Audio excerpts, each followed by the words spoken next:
Magandang umaga sa ating lahat, mga minamahal mga kapatid. Salamat muli sa Panginoon sa panibagong umaga, araw na ipinagkaloob niya sa bawat isa sa atin, sa paggising niya, sa panibagong araw sa ating buhay. Taglay pa rin ang lakas ng pangatawan. Salamat sa Panginoon sa kanyang kabutihan at ang kanyang katapatan ay magpakailaman. Salamat sa Panginoon sa bawat isa na inihatid niya sa panambahan dakong ito upang muli makasamba sa ating Diyos sa Espiritu at katotohanan. Ganon din sa ating mga taga-subaybay, sa ating mga kapatid sa online, sa Facebook Live, YouTube. Salamat sa Panginoon na muli kasama namin kayo sa gawain ito sa online service, Sunday Worship. Kaya salamat sa Panginoon at tayo pa magsimula na. Umawit po tayo to do thy will.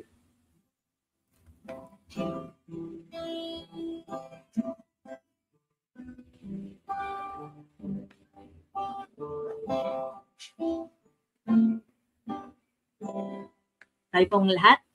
Do thy will, yes, that is all. Do thy will, obey thy call.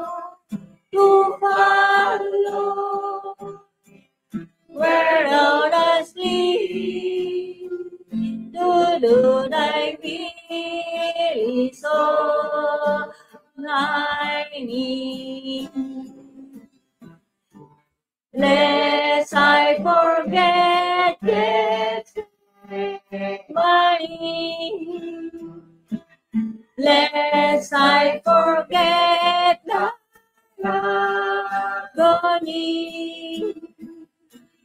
lest I forget that love for me.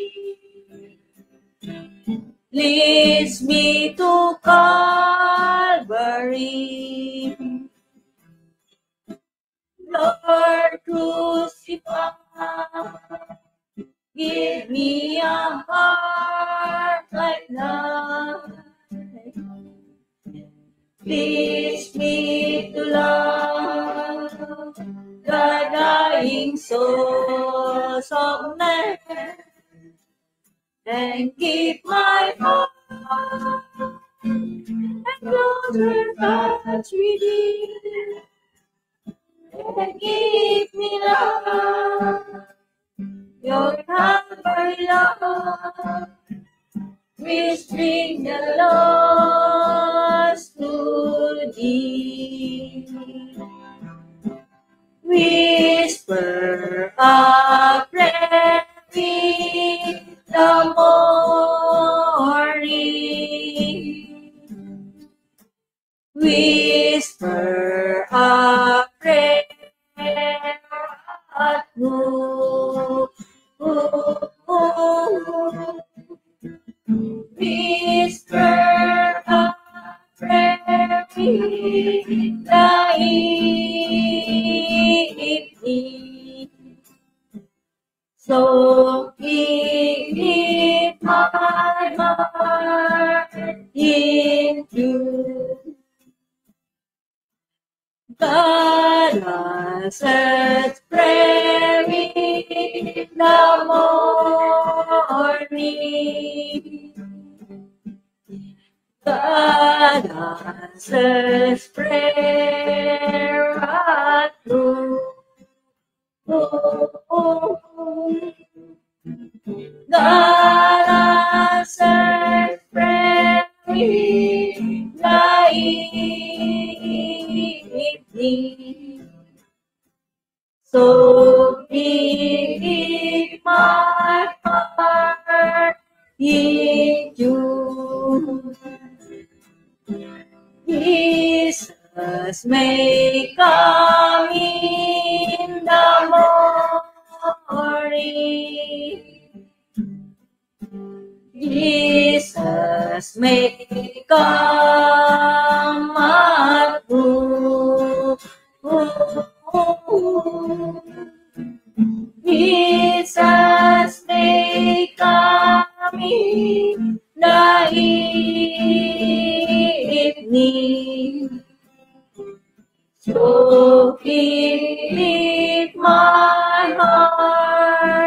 Thank you. Amen. At isunod po natin yung Somewhere Beyond the Blue.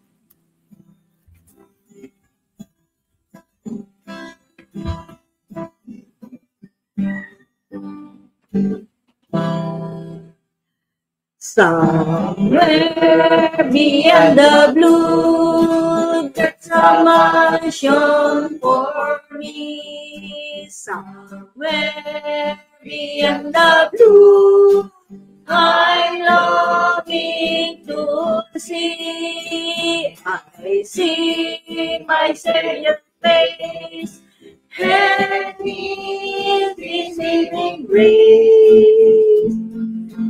Somewhere beyond the blue, someday, sa kabilang buhay, ako'y may kahanan. Sa kabilang buhay, aking namamasdan. Si Jesus ang siyang aking awitan. Doon sa kabilang buhay, somewhere beyond the blue, there's a mansion for me. Somewhere beyond the blue, I'm longing to see. I see my Savior's face, and His giving grace. Somewhere beyond the blue, someday. Isa pong pampasiglang awit. Kublihan kapag may bagyo. Si Jesus ang aking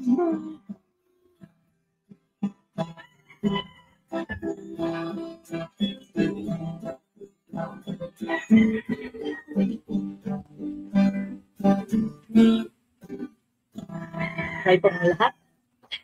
Si Jesus ang ating batu, kublihan kapag may bagyo, lakas at hirap at tukso, kublihan kapag may bagyo.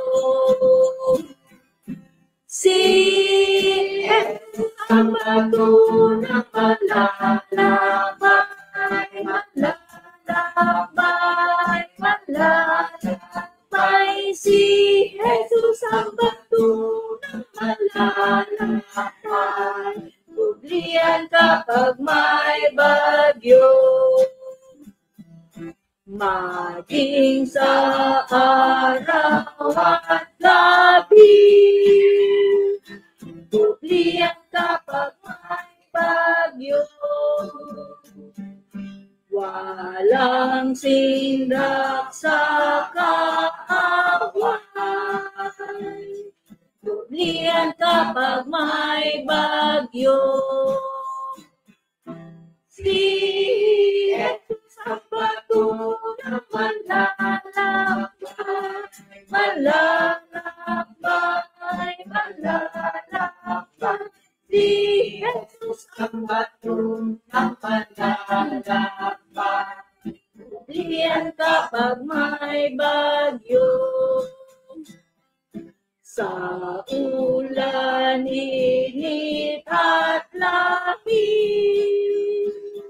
kublihan kapag may bagyo. Lagi ang kanyang pag-ibig, kublihan kapag may bagyo. Si Jesus ang bato na malalakbay, malalakbay, malalakay si Jesus ang batuhan malalakay. Publihan kapag may bagyo, batong banal tuon natin. Publihan kapag may bagyo, kaming abay kalingahin. Publihan kapag may bagyo, si Jesus ang batuhan malalakay, malalakay, malalakay. Si Jesus ang batuhan malalakay, publihan kapag may bagyo. Amen. Salamat sa Panginoon sa mga awitian tunay sa ating buhay. Dumarating man pagsubok, bagyo, o anumang bagay na makapapahina sa ating pananampalataya. Ating alalahanin na ating Panginoong Hesukristo ay nandyan. Siya ang tutulong, siya ating kublihan, nagpapalakas, nagpapanauli ang ating pananampalataya. Kaya salamat sa Panginoon sa mga awiting yan. At tayo, hinihiling ko po, tayo po maging sitayo. Tayo po yung babasa, ako na lang po ang babasa sa Roma 5. Roma 5. Yaman nga na mga inaring ganap sa pananampalataya, mayroon tayong kapayapaan sa Diyos sa pamamagitan ng ating Panginoong Hesukristo. Sa pamamagitan din naman niya, nagkaroon tayo ng ating pagpasok sa pamamagitan ng pananampalataya sa biyayang ito na diyan ay nagsisilagi tayo at nangagagalak tayo sa pag-asa ng kaluwalhatian ng Diyos. At hindi lamang gayon, kundi naman gagalak tayo sa ating mga kapighatian na nalalamang ang kapighatian ay gumagawa ng katiyagaan. At ang katiyagaan ay pagpapatunay at ang pagpapatunay ng pag-asa. At ang pag-asa ay hindi humihiya sapagkat ang pag-ibig ng Diyos ay nabubuhos sa ating mga puso sa pamamagitan ng Espiritu Santo na ibinigay sa atin. Sapagkat nang tayo ay mahihina pa'y namatay si Kristo sa kapanahunan dahil sa mga masama. Sapagkat ang isang tao ay bahagya ng mamatay dahil sa isang taong matuwid, bagamat dahil sa isang taong mabuti marahil ay may nangangahas mamatay. Datapat ipinagtatagubili ng Diyos ang kanyang pag-ibig sa atin na nang tayo'y mga makasalanan pa, si Kristo ay namatay dahil sa atin. Lubha pa nga ngayong inaaring ganap sa pamamagitan ng kanyang dugo ay mga liligtas tayo sa galit ng Diyos sa pamamagitan niya. Sapagkat kung noong tayo'y mga kaaway ay pinapagkasundo tayo sa Diyos sa pamamagitan ng kamatayan ng kanyang anak, lubha pa ngayong kakasundo na ay mga liligtas tayo sa kanyang buhay. At hindi lamang gayon, kundi tayo mga galak naman sa Diyos sa pamamagitan ng ating Panginoong Hesukristo na sa pamamagitan niya ay tinamo natin ngayon ang pagkakasundo. Kaya kung paano nasa pamamagitan ng isang tao ay pumasok ang kasalanan sa sanlibutan at ang kamatayan sa pamamagitan ng kasalanan, at sa ganito ay ang kamatayan ay naranasan ng lahat ng mga tao sapagkat ang lahat ay nangagkasala. Sapagkat ang kasalanan ay nasa sanlibutan hanggang sa dumating ang kautusan, ngunit hindi binibilang ang kasalanan kung walang kautusan. Bagamat ang kamatayan ay naghari mula kay Adam hanggang kay Moises, kahit doon sa hindi nangagkasalaman, nang tulad sa pagsalangsang ni Adam, ay siyang anyo niyong darating. Datapat gayon din ang kaloob na walang bayad ay hindi gaya ng pagsuway, sapagkat kung sa pagsuway ng isa ay nangamatay ang marami, lubha pang sumasagana ang marami ang biyaya ng Diyos at ang kaloob dahil sa biyaya ng isang lalaking si Hesukristo. At ang kaloob ay hindi gaya ng nangyari sa pamamagitan ng isang nagkasala, sapagkat ang kahatulan ay dumating sa isa sa ipagdurusa, datapat ang kaloob na walang bayad ay dumating sa maraming pagsuway sa ikaaring ganap. Sapagkat kung pagsuway ng isa ay naghari ang kamatayan sa pamamagitan ng isa, lubha pang nagsisipaghari sa buhay ang nagsisitanggap ng kasaganaan ng biyaya at kaloob ng katuwiran sa pamamagitan ng isa sa makibagay si Hesukristo. Kaya kung paanong sa pamamagitan ng isang pagsuway ay dumating ang hatol sa lahat ng mga tao sa pagdurusa. Gayon din naman sa pamamagitan ng isang gawa ng katuwiran, ang kaloob na walang bayad ay dumating sa lahat ng mga tao sa ikaaring ganap ng buhay. Sapagkat kung paanong sa pamamagitan ng pagsuway ng isang tao, ang marami ay naging mga makasalanan, gayon din sa pamamagitan ng pagtalima ng isa, ang marami ay magiging mga matuwid. At bukod sa rito ay pumasok ang kautusan upang ang pagsuway ay makapanagana, datapat kung saan nanagana ang kasalanan ay nanaganang lubha ang biyaya. Upang kung paanong ang kasalanan ay naghari sa ikamamatay, ay giyon din naman ang biyaya ng makapaghahari sa pamamagitan ng katuwiran si kabubuhay na walang hanggan sa pamamagitan ni Hesukristo na Panginoon natin. Amen. Salamat sa Diyos sa kanyang salita. Tayo po'y magsiluhod. Tayo po'y dadako sa pangunang panalangin, panguna ni Brother Luis. Tayo manalangin, mga kapatid. Ama po namin banal, Diyos na makapangyarihan sa lahat, may gawa ng langit at lupa at lahat ng nangaroon. Ama, muli, sa oras na ito, pinapuri ka namin, pinapasalamatan, pinadakila at sinasamba sa iyong kabanal-banalang pangalan. Kami nagpapasalamat sa iyo, Ama, sa oras na ito, muli mo kaming tinipon sa isang banal na gawain na ikaw ay aming paglingkuran, na ikaw ay aming masamba sa espiritu at katotohanan, na muli mapag-aralan namin, mapagbulay-bulay ang iyong mga salita na siyang pagkain ng aming mga kaluluwa. Salamat po, Ama, sa panibagong araw na muli na ito na ipinagkaloob sa amin, taglay ang kalusugan, kalakasan ng aming mga pangangatawan, kagalingan sa aming mumuting karamdaman, at proteksyon mo rin sa amin sa napakapanganib na sanlibutan ito. Salamat po, Ama, na kami ay meron Diyos na patuloy naming sinasamba at pinaglalagakan ng aming tiwala at ng aming pananampalataya simula na kami ay iyong iligtas, alisin sa buhay makasalanan.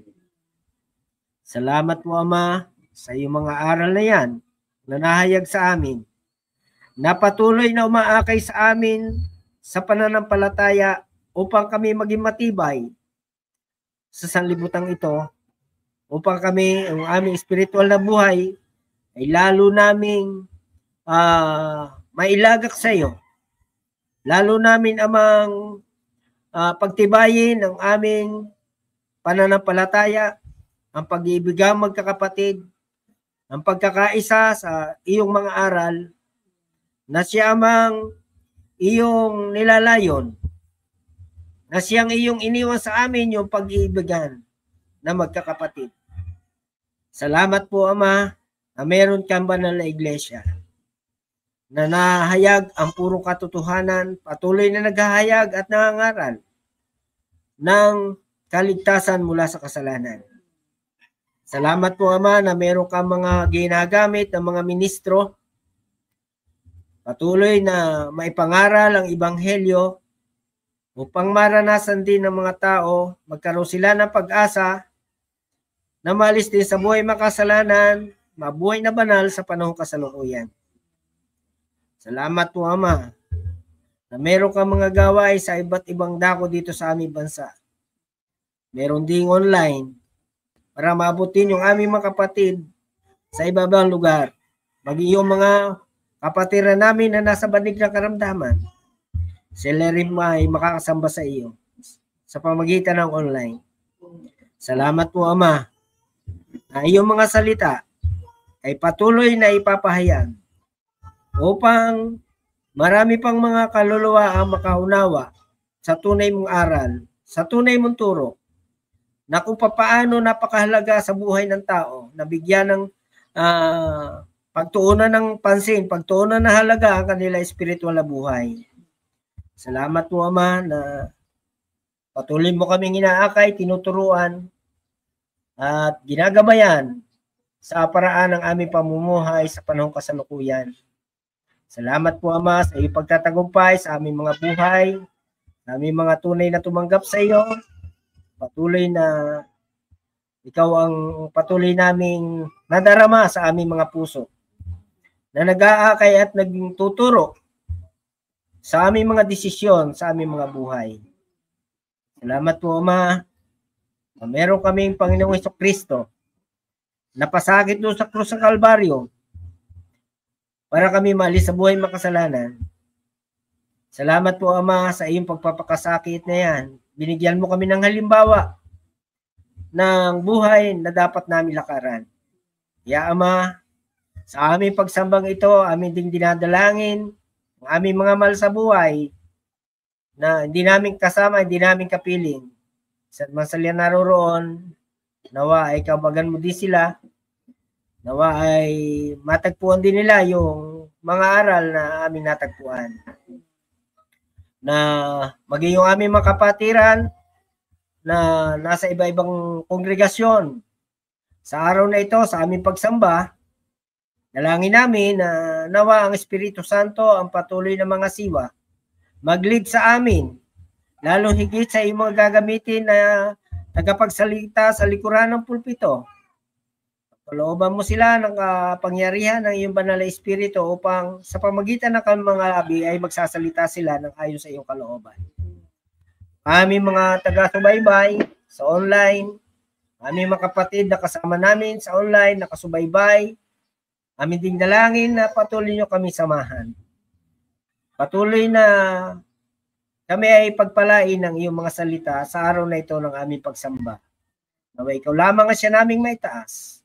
Sa aming pag-aaral, sa Sunday School, ay turuan mo rin kami ng mga makikinig na yung aming mga pinag-aaralan ng iyong mga salita. Ito ang masikap namin na ito ay maipamuhay. At yung hindi panaligtas mula sa kasalanan ay magdesisyon sa kanilang buhay na tanggapin ka rin nila bilang kanilang Panginoon at sariling tagapagligtas. May bilang mo sila sa iyong banal na iglesia. Salamat po, Ama, sa oras na ito, sa aming pagsambang ito, nawa ikaw mabigyan namin ng kaluwalhatian at kapurihan. Siya naming maitaas. Binabalik namin sa iyo ang aming papuri, pasalamat, kailingan sa pangalan ng aming Panginoong Hesukristo, ang aming samot dalangin. Amen.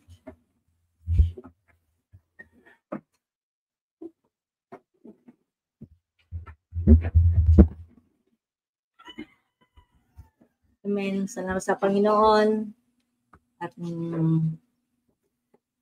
salamat sa Panginoon. Sa umaga ito, kami mayroong bisita. Si Jerome, si Ate Ethel. Salamat sa Panginoon. Nawa ang Diyos, aral ng ang mga banal na salita, Ate Diyos, gumawa rin sa inyong buhay habang tayo nakikipag-aralan sa umaga ito. At nawa, ito'y hindi huli, ngunit simula na makasama namin sa pagsamba sa ating Diyos sa Espiritu at katotohanan. At muli, dadako na po tayo sa ating lingguhang paaralan sa salita aral ng Panginoon sa panguna ni Sister Rose.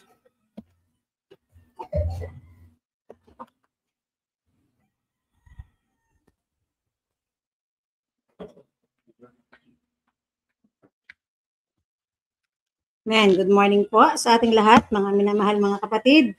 Salamat sa Panginoon na muli niya tayong ginising, na merong kagalakan sa ating puso, merong kalakasan ng ating physical na katawan upang muli tayo ay makadalo sa ating Sunday worship Salamat din na meron tayong bisita sa oras na ito. Nawa po ay lagi namin kayong makasama sa ganitong gawain.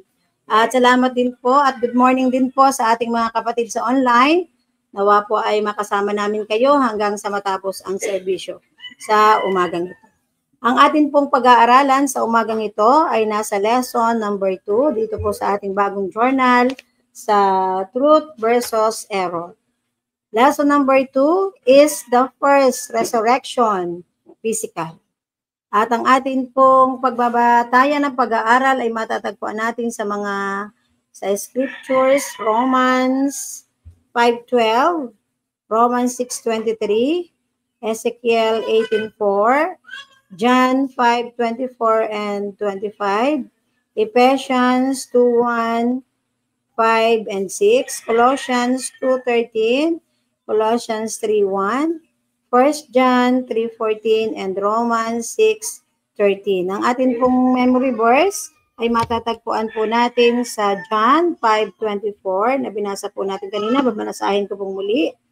Sa John 5:24, katotohanang sinasabi ko sa inyo, ang dumirinig ng aking salita at sumasampalataya sa kaniya na nagsugo sa akin ay may buhay na walang hanggan at hindi mapapasok sa paghatol, kundi lumipat na sa kabuhayan mula sa kamatayan. At sabi nga dito sa ating layunin to show that the first resurrection is spiritual. So, yun na yung sagot sa tanong sa ating lesson. Is the first resurrection physical? The answer is no. Kasi ang layunin ay the aim of our lesson for today is to show that the first resurrection is spiritual. Kaya yun yung ating pag-aaral. Sabi nga dyan sa ating tayo muna pala manalangin mga kapatid. Tayo po'y magsitayo mga kapatid, tayo po'y dumalangin. Pangunahan tayo ni Brother Vic sa panalangin. Maraming Diyos na mapangyarihan. Salamat sa iyo. Sa amin.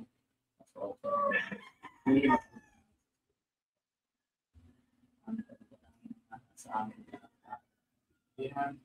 Daw ang magbigay ng inspirasyon. Spirito sa iyong gagawin upang ang layo-layo din ay siyang may pabuhan sa aming mga makikita. Gamitin mo siya sa tatang kapang.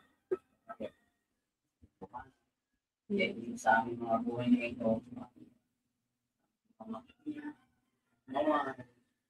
pag-iisang Espiritu pumilo sa amin. Ipan, sa gayon ay maliwanag namin maunawa ang salita at ito'y patuloy na umakay sa amin.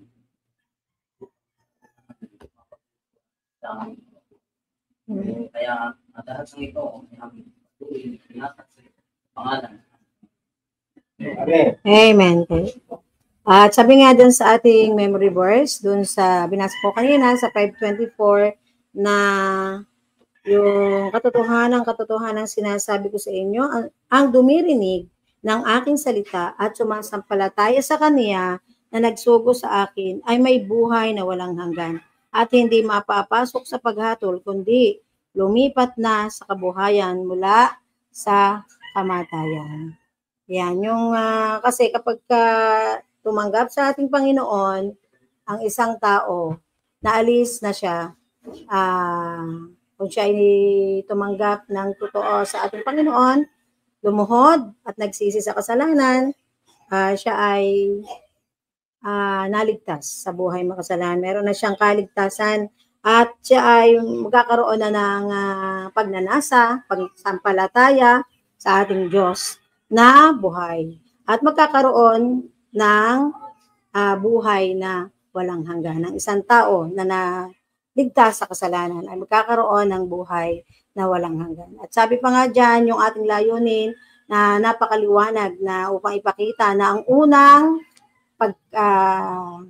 first resurrection, ang unang pagkabuhay na maghuhuli ay spiritual. At sabi pa nga dyan sa ating introduction, maraming tao sa ngayon, millions of people today, ay naniniwala na mayroong dalawang literal na resurrection. May dalawang literal na buhay na maguli. Yun yung sinasabi ng maraming tao, lalo na yung sekta ng relihiyon.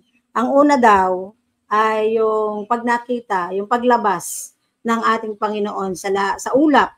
Yun daw yung unang pagkabuhay na maguli. Nung pag nakita ang Panginoon sa ulap, ay magkakaroon ng physical na at yung mga tao daw na matuwid lang ang maliligtas. Ang taong matuwid, ang siyang magkakaroon ng pagkabuhay na maguli. At ang isa pa daw ay yung after ng 100, more or less, 1,000 years, ay yun ang mga masasama ay magkakaroon din ng buhay na yung pagkabuhay na maguli. Pero hindi yun ang tinuturo. Sabi diyan, the word does not teach any such doctrine. So the word of God, ang salita ng Diyos ay hindi yun ang itinuturo sa iglesia ng ating Panginoon. Hindi itinuturo yung dalawang literal na resurrection. Yun ay sa sekta ng relihiyon. Kaya yung ating pag-aaralan sa umagang ito, yung physical is the first resurrection physical, hindi po. Ang unang pagkabuhay na maguli ay spiritual. Yun yung ating pag-aaralan. Yung malalaman natin sa ating pag-aaral sa umagang ito sa pamamagitan ng mga scripture na ating babasahin ay mapapatutunayan natin na ang unang pagkabuhay na maguli ay spiritual. Sabi nga dito sa unang meditation natin, dito sa Romans 5:12, kaya kung paano nasa pamamagitan ng isang tao ay pumasok ang kasalanan sa sanlibutan at ang kamatayan sa pamamagitan ng kasalanan at sa ganito'y ang kamatayan ay naranasan ng lahat ng mga tao sapagkat ang lahat ay nangagkasala. Death by sin. Sabi diyan, death comes first. Namatay muna, yun yung una. Namatay muna, yun ang ibig sabihin ng pagkamatay dito ay pagkamatay spiritual. Namatay muna ibig sabihin ng pagkamatay spiritual ay nahiwalay sa kasalanan. Tinigil na. Nahiwalay. Ito yung death comes first, yung pagkamatay sa spiritual na buhay, nahiwalay sa Panginoon. Nawala na yung connection sa Panginoon. Sapagkat siya'y gumagawa na ang isang tao na gumawa ng kasalanan, mahihiwalay sa Diyos. Yan yung death spiritual. Yun yung unang nangyari. Bakit nangyari yon? Yun ay dahil sa ating unang magulang. Na siya ay, sabi diyan, kaya kung paano sa pamamagitan ng isang tao. Sino yung isang tao na pumasok sa kasalanan? Pumasok ang kasalanan sa sanlibutan dahil ng ating magulang na sina Adan at Eva. Kasi siya yung unang nagkasala, di ba? At ang kamatayan sa pamamagitan ng kasalanan, yon. So namatay sila spiritual. Kaya nga nung tinawag sila ng Diyos, nasaan kayo? Kasi nawala na ang connection nila sa Panginoon kasi nagkasala sila. Yon yung unang pagkamatay na nahiwalay ang tao sa Diyos dahil sa kasalanan. Kaya nga sabi diyan ay death by sin. Namatay dahil sa kasalanan. Once na ang isang tao ay nagkasala, namatay na siya spiritual. Ngayon, sabi diyan, at sa pamamagitan ng kasalanan at sa ganito, ang kamatayan ay naranasan ng lahat ng mga tao sapagkat ang lahat ay nangagkasala. Kasi yun yung minana nating kasalanan. Kaya sabi nga, lahat ay nangagkasala. Kaya kailangan makapagbalik loob lahat sa Panginoon. Kaya nga yung bata, kita natin, kahit wala pa yung alam, pero minsan maririnig natin makakapagsalita ng masama. Kasi nga doon sa minanang kasalanan. Hindi pa nila alam yun na masama. Pero yung atin, lahat tayo, nagmana ng kasalanan. Kaya dapat tayo ay mamatay sa kasalanan para makapagbalik loob tayo sa Panginoon. Pag namatay tayo sa kasalanan, hindi na natin yung gagawin. Diba? Kapag wala na tayong kasalanan, mabubuhay na maguli tayo. Kaya yun yung pagkamatay na sinasabi. Na dito, na nauna namatay, naunang nagkasala yung ating magulang na si Adan at si Eva. Namatay sila spiritual dahil sa kanyang, ano ba yung ginawang kasalanan ni Eva? Yung ni Eva at ni Adan. Yung pagsuway sa ating Panginoon. Na huwag kakain ng bunga ng puno na mananasa. Doon sa gitna ng halamanan ng Eden, ay huwag kakain ng bunga na mananasa. Ay ngayon, nadaya sila ng dyablo, kaya yan dyablo ang naging dahilan. Kaya sila ay nagkasala. Sinunod nila yung dyablo, hindi nila naisip yung utos ng ating Panginoon. Kasi ang kasalanan, anong sabi sa kasalanan? Anong meaning ng kasalanan? Pagsalangsang sa kautusan. Once na nagsalumangsang tayo, sumasalangsang ang isang tao sa kautusan ng ating Panginoon, nagkakasala. Yan, yun, mamamatay tayo sa spiritual na buhay kung tayo ay magkakasala. Ngunit, salamat sa Panginoon na tayo naligtas, tayo'y binuhay na maguli. Sabi pa nga dito sa Romans 6:23, ito yung kasagutan, spiritual death, a separation. 6:23. Yun yung naging dahilan na separate tayo sa Diyos dahil sa kasalanan. Sabi sa 6:23, sapagkat ang kabayaran ng kasalanan ay kamatayan, datapwat ang kaloob na walang bayad ng Diyos ay buhay na walang hanggan kay Kristo Jesus na Panginoon. Ang sabi diyan, wages of sin, ano yung wages of sin? Kabayaran ng kasalanan ay kamatayan. Kamatayan is spiritual. At yun yung spiritual death. Separation from God. Nahihiwalay tayo sa Panginoon. Hindi na tayo connected sa ating Panginoon. Ibig sabihin, ano man yung ating gawin, kung hindi tayo makapagbabalik sa Panginoon, kung hindi tayo mabubuhay na maguli, ay hindi tayo magkakaroon uli ng connection sa ating Panginoon. Kasi mayroon tayong sinasabi diyan na imputed sin brings death to the soul. Na yung imputed sin ay yun yung ibinibilang ng mga kasalanan na nagdudulot ng kamatayan sa kaluluwa ng isang tao. Kaya hindi magkakaroon ng yun yung mga minanang kasalanan ay yan yung ibinibigay. Kaya hindi yan magdudulot sa atin ng buhay na walang hanggat hindi tayo mababalik sa pagkabuhay na maguli. Hindi maaari na mayroong Diyos sa buhay ng isang tao at mayroon din namang namumuhay ka sa kasalanan. Hindi pwedeng dalawa. Hindi pwedeng doble kara, yung sinasabi. Na ikaw ay, sabi man natin, nasa Diyos tayo. Pero gumagawa naman ng kasalanan. Once na ang tao mayroong kasalanan, yun yung pinili mo. Yun yung pinili mo, gusto mo sa buhay. Nasa dyablo ka sumunod, hindi sa ating Panginoong Jesucristo. Kasi kung ang tao ay sumusunod sa Diyos, tigil na siya sa paggawa ng kasalanan. Stop na sa paggawa ng kasalanan. Pero kung dalawa ang iyong pamumuhay, hindi makikita sa iyo na ikaw ay talagang sa Diyos. At minsan nakikita sa bunga sa iyong mga ginagawa na ikaw ay gumagawa pa rin ng kasalanan. Naroon ka pa rin sa pagkapahamak. Meron ka pa rin paghatol. Meron pa rin paghatol sa iyo ang Diyos.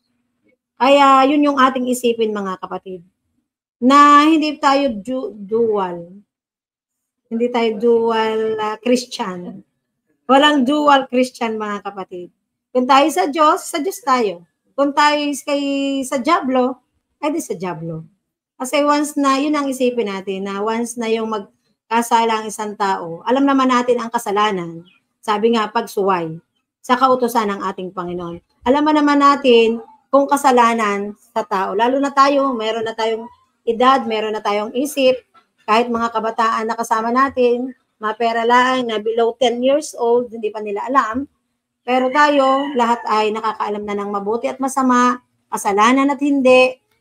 Kung kasalanan ng nagawa mo, humingi tayo ng tawad sa ating Panginoon. Sapagkat siya'y mabait, siya'y mapagpatawad sa lahat ng tao na humihingi ng tawad sa Kanya.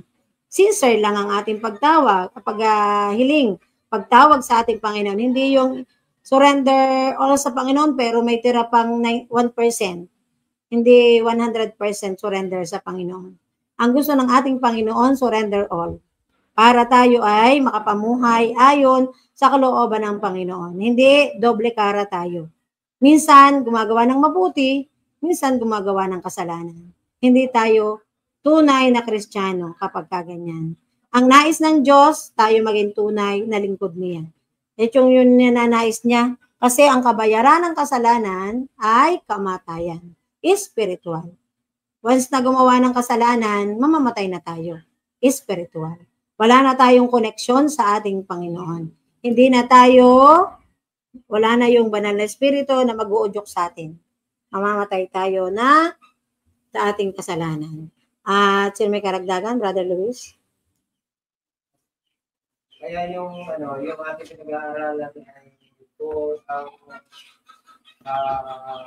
pamagat natin sabi yan, physical, rhetoric, so physical.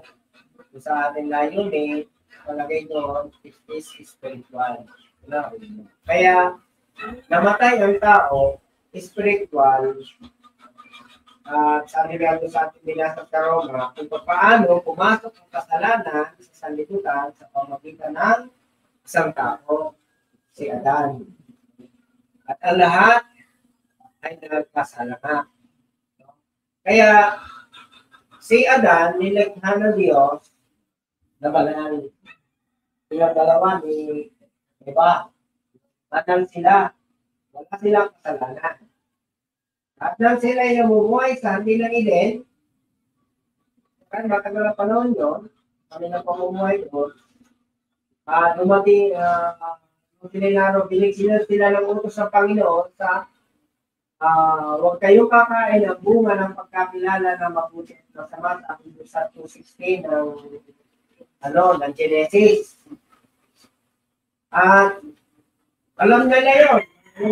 Ngayon, siguro sa katagalan, hindi natin alam kung gano'ng katagal ang panahon, tinuksan naman sila ng Diablo. At doon sa panahon na yun, hindi rin natin alam kung gano'ng katagal, nakita ng babae yung pinagbabawal na kainit, pinagmasdan niya. Yung sinabi ng Diyos na huwag kakainin, sapagkat ikaw ay walang pagsalag,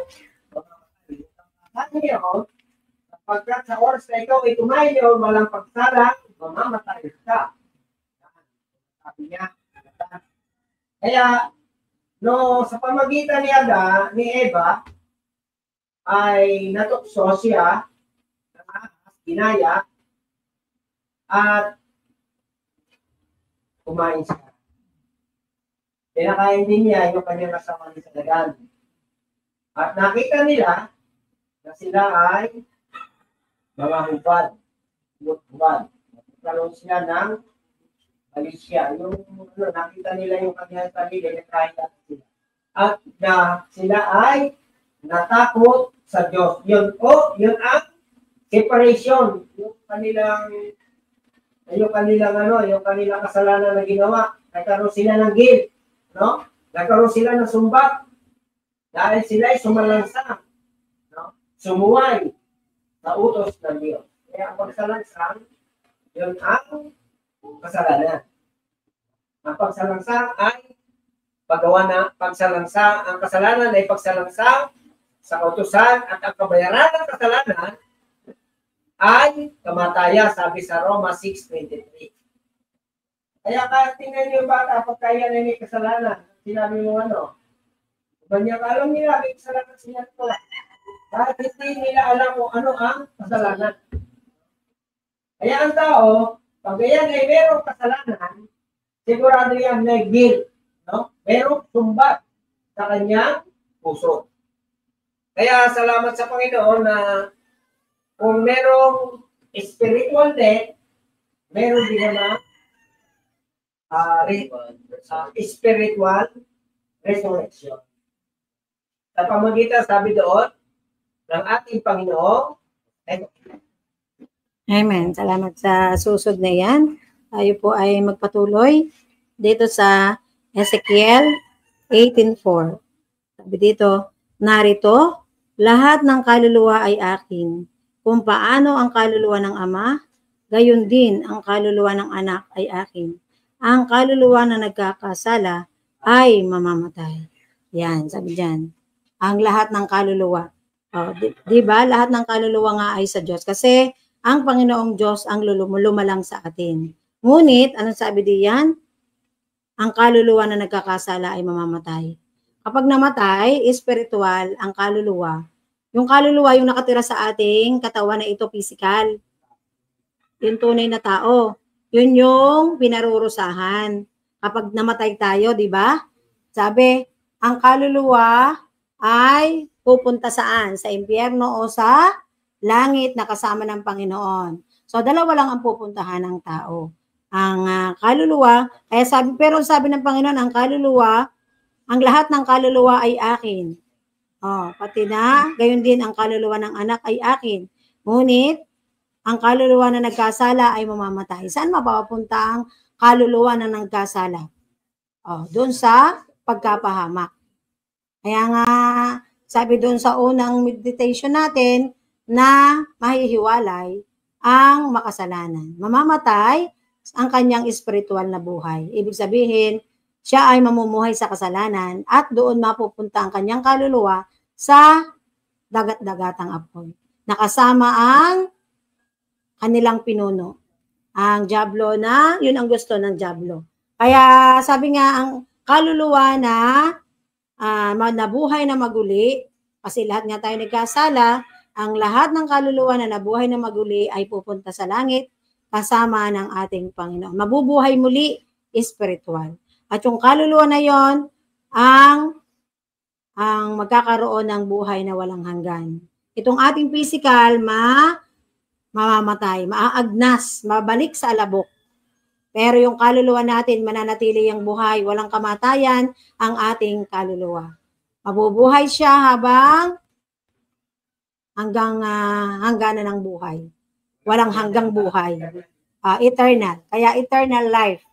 Kaya kung ang gusto natin ay eternal life, buhay na mag-uli sa kapiling ang Panginoon, gumawa tayo ng tama, mabuti, at yan yung kaluguran. Yun ang nais ng ating Panginoon sa ating buhay na ito, na yung ating kaluluwa ay makasama ng ating Panginoon saan man siya naroroon, ang ating Panginoon sa kalangitan.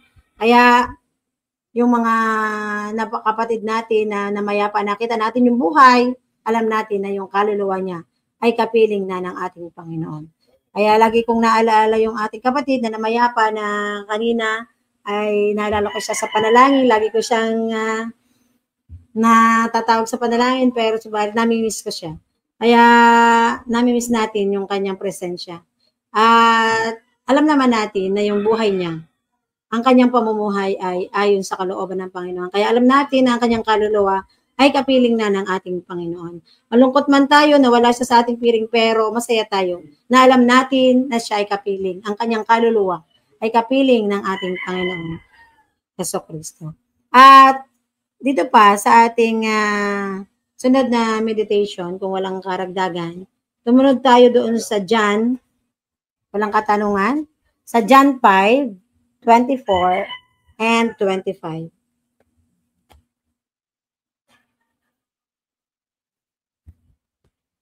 John, Brother Luis. Diba sabi din sa 18 po, lahat ng kaluluwa ay akin, maging kaluluwa ng anak. Yung kaluluwa nagkakasala. Ngayon, di ba, pupunta sa langit, yung matwid. Isa nga po ni Abraham. Ay yung kaluluwa ng makasalanan, di ba? Hati sa pagdurusa, Kanya pa rin yun, pero ibubulid niya sa impyerno. Mm. Kailangan ng tao yung kanyang salita para siya ay ma-resurrected o mabuhay na mag-uli ng kanyang spiritual. Amen. No? Para hindi niya bubulin doon sa hadis ng pagturusa. Ang pinaka-example ng kaluluwa na namatay ay yung naroon sa yung si Lazaro at ang mayaman. Yung isa makasalanan, si mayaman, impyerno siya, yung sa hadis ng pagturusa. Kaya yun ang kaparusahan. No? Yun ang impyerno. Kasi yung kamatayan, tinutukoy din na impyerno, ikalawang kamatayan. So sa Apocalypse 20:15, no, o 14 yata, 14:15. Doon tinutukoy yung isa pa, eternal death. No? Kaya makita natin na kailangan ay bigyan ng halaga ng tao na buhay, ito kanya spiritual na buhay. Meron lang ako nakita. Amen, Brother Vic. Kasi ito, makita natin. Dalawa lang naman ang Panginoon. Dalawa lang naman ang kaharian sa mundo. Dalawa lang Panginoon. Yung iba, Panginoon Satanas. Hindi Panginoon Diyos. Pero makita natin na lahat ng Panginoon, lahat ng kaluluwa ay akin. Si Diablo kasi, wala naman siyang magagawa. Wala naman siyang magagawa, kundi ang tao ay dahil sa impyerno. Dayain para mapapunta sa impyerno. Ang gusto ni Diablo, marami siyang makasama. Pero ang Diyos, alalahanin natin ang Diyos. Lahat ng kaluluwa ay akin. Kahit isang makasalanan, haharapin pa rin siya sa Panginoon. Kaya nga lang, ang Diyos, kaya niyang ibulit ang tao sa impyerno. Ha? May kapangyarihan sa dalhin sa impyerno. At meron din siya kapangyarihan na dalhin siya sa langit. Pero ang Diablo, wala siya namang nais sa tao. Hindi niya kaya dalhin ang tao. Diba? Hindi niya kaya dalhin. Pero ang Diyos, kaya niya dalhin ang tao sa langit. At kaya pa niya na ibulit ang tao sa impyerno. Sino ba nagbulit kay Satanas sa impyerno? Hindi naman si Satanas, kundi ang Panginoon pa rin. Yeah. Ang Panginoon pa rin ang nagbulit kay Satanas sa impyerno. Yan yung pinapakita dito. At tayo, bago ibinibigay ang aral na ito, kinakailangan ang tao na makasalanan, magkaroon siya ng buhay spiritual upang siya huwag mapahamak sa impyerno. Ang buhay spiritual, sino makapagbibigay? Ang Panginoong Diyos lamang. Sa pamagitan ng ating Panginoong Jesucristo. At yan ay depende sa kung ano ang ating magiging desisyon sa buhay. Kung gusto natin mabuhay, spiritual. At ang buhay spiritual ay nasa ating Panginoong Jesucristo lamang. Hindi natin ito masusumpuan sa Diablo. Kaya kung tayo, at sinasabi, kung tayo gumagawa ng kasalanan, tayo ay maliwanag na sinasabi ng Biblia na tayo ay sa Diablo. Pero ang maliwanag din na sinasabi ng Biblia, sa pamamagitan ng ating Panginoong Jesucristo, kung tayo ay susunod sa Kanyang magsisisi ng ating kasalanan, meron tayong pag-asa sa buhay na walang hanggan. Tayo ay Kanyang muling bubuhayin. Spiritual. Kaya nga pakaliwanag ito, mga minamahal. Isipin natin mabuti. Kahit tayo tumagal dito, kung tayo gumagawa pa rin ng kasalanan, sa Diablo pa rin tayo. Diba? Kahit tayo nakikinig ng aral. Pero nasa akin ang pag-asa na mabago yung kalalagayan natin spiritual sapagkat tayo ay tinuturuan sa Iglesia ng Diyos ng tunay na doktrina ng ating Panginoong Jesucristo. Kaya nasa atin At tayo pa rin ang pagbibigay. Lahat ng kaluluwa ay haharap sa Panginoon. Maliwanag. Ang kaluluwang nagkakasalaan, ibubulig ng Diyos sa impyerno. At ang kaluluwa na naalis sa buhay makasalanan, dadalhin ng Diyos sa kanyang piling. Kaya tayo pa rin ang magpipisip. Amen. Salamat sa mga susog na yan at tayo magpatuloy din sa John 5:24 and 25. Sabi dito, katotohanan, katotohanang sinasabi ko sa inyo, ang dumirinig ng aking salita at sumasampalataya sa kanya na nagsugo sa akin ay may buhay na walang hanggan at hindi mapapasok sa paghatol, kundi lumipat na sa kabuhayan mula sa kamatayan. Yan. So, tunay na mayroong kamatayan muna bago magkaroon ng pagkabuhay na maguli. Yan yung maliwanag na sinasabi ng salita ng ating Panginoon. Dumirinig at yung dumirinig ng salita at sumampalataya. Sumasampalataya. Kasi kung dininig lamang, hindi sumampalataya, hindi rin yan maisasagawa. Kasi kung dininig mo lamang yon, hindi mo na isa puso yon, hindi mo rin yon maisasagawa. Kaya yun yung magkakaroon ng buhay na walang hanggan at hindi na ito mapapasok sa paghatol. Saan ba yung paghatol? Doon sa hatulan ka. Kasi sa iyong ginawa.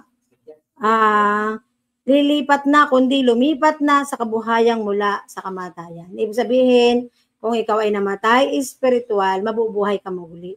Dahil nakarinig ka at sumampalataya sa ating Panginoong Jesucristo. At yun ay magbubunga ng buhay spiritual kung sumampalataya tayo.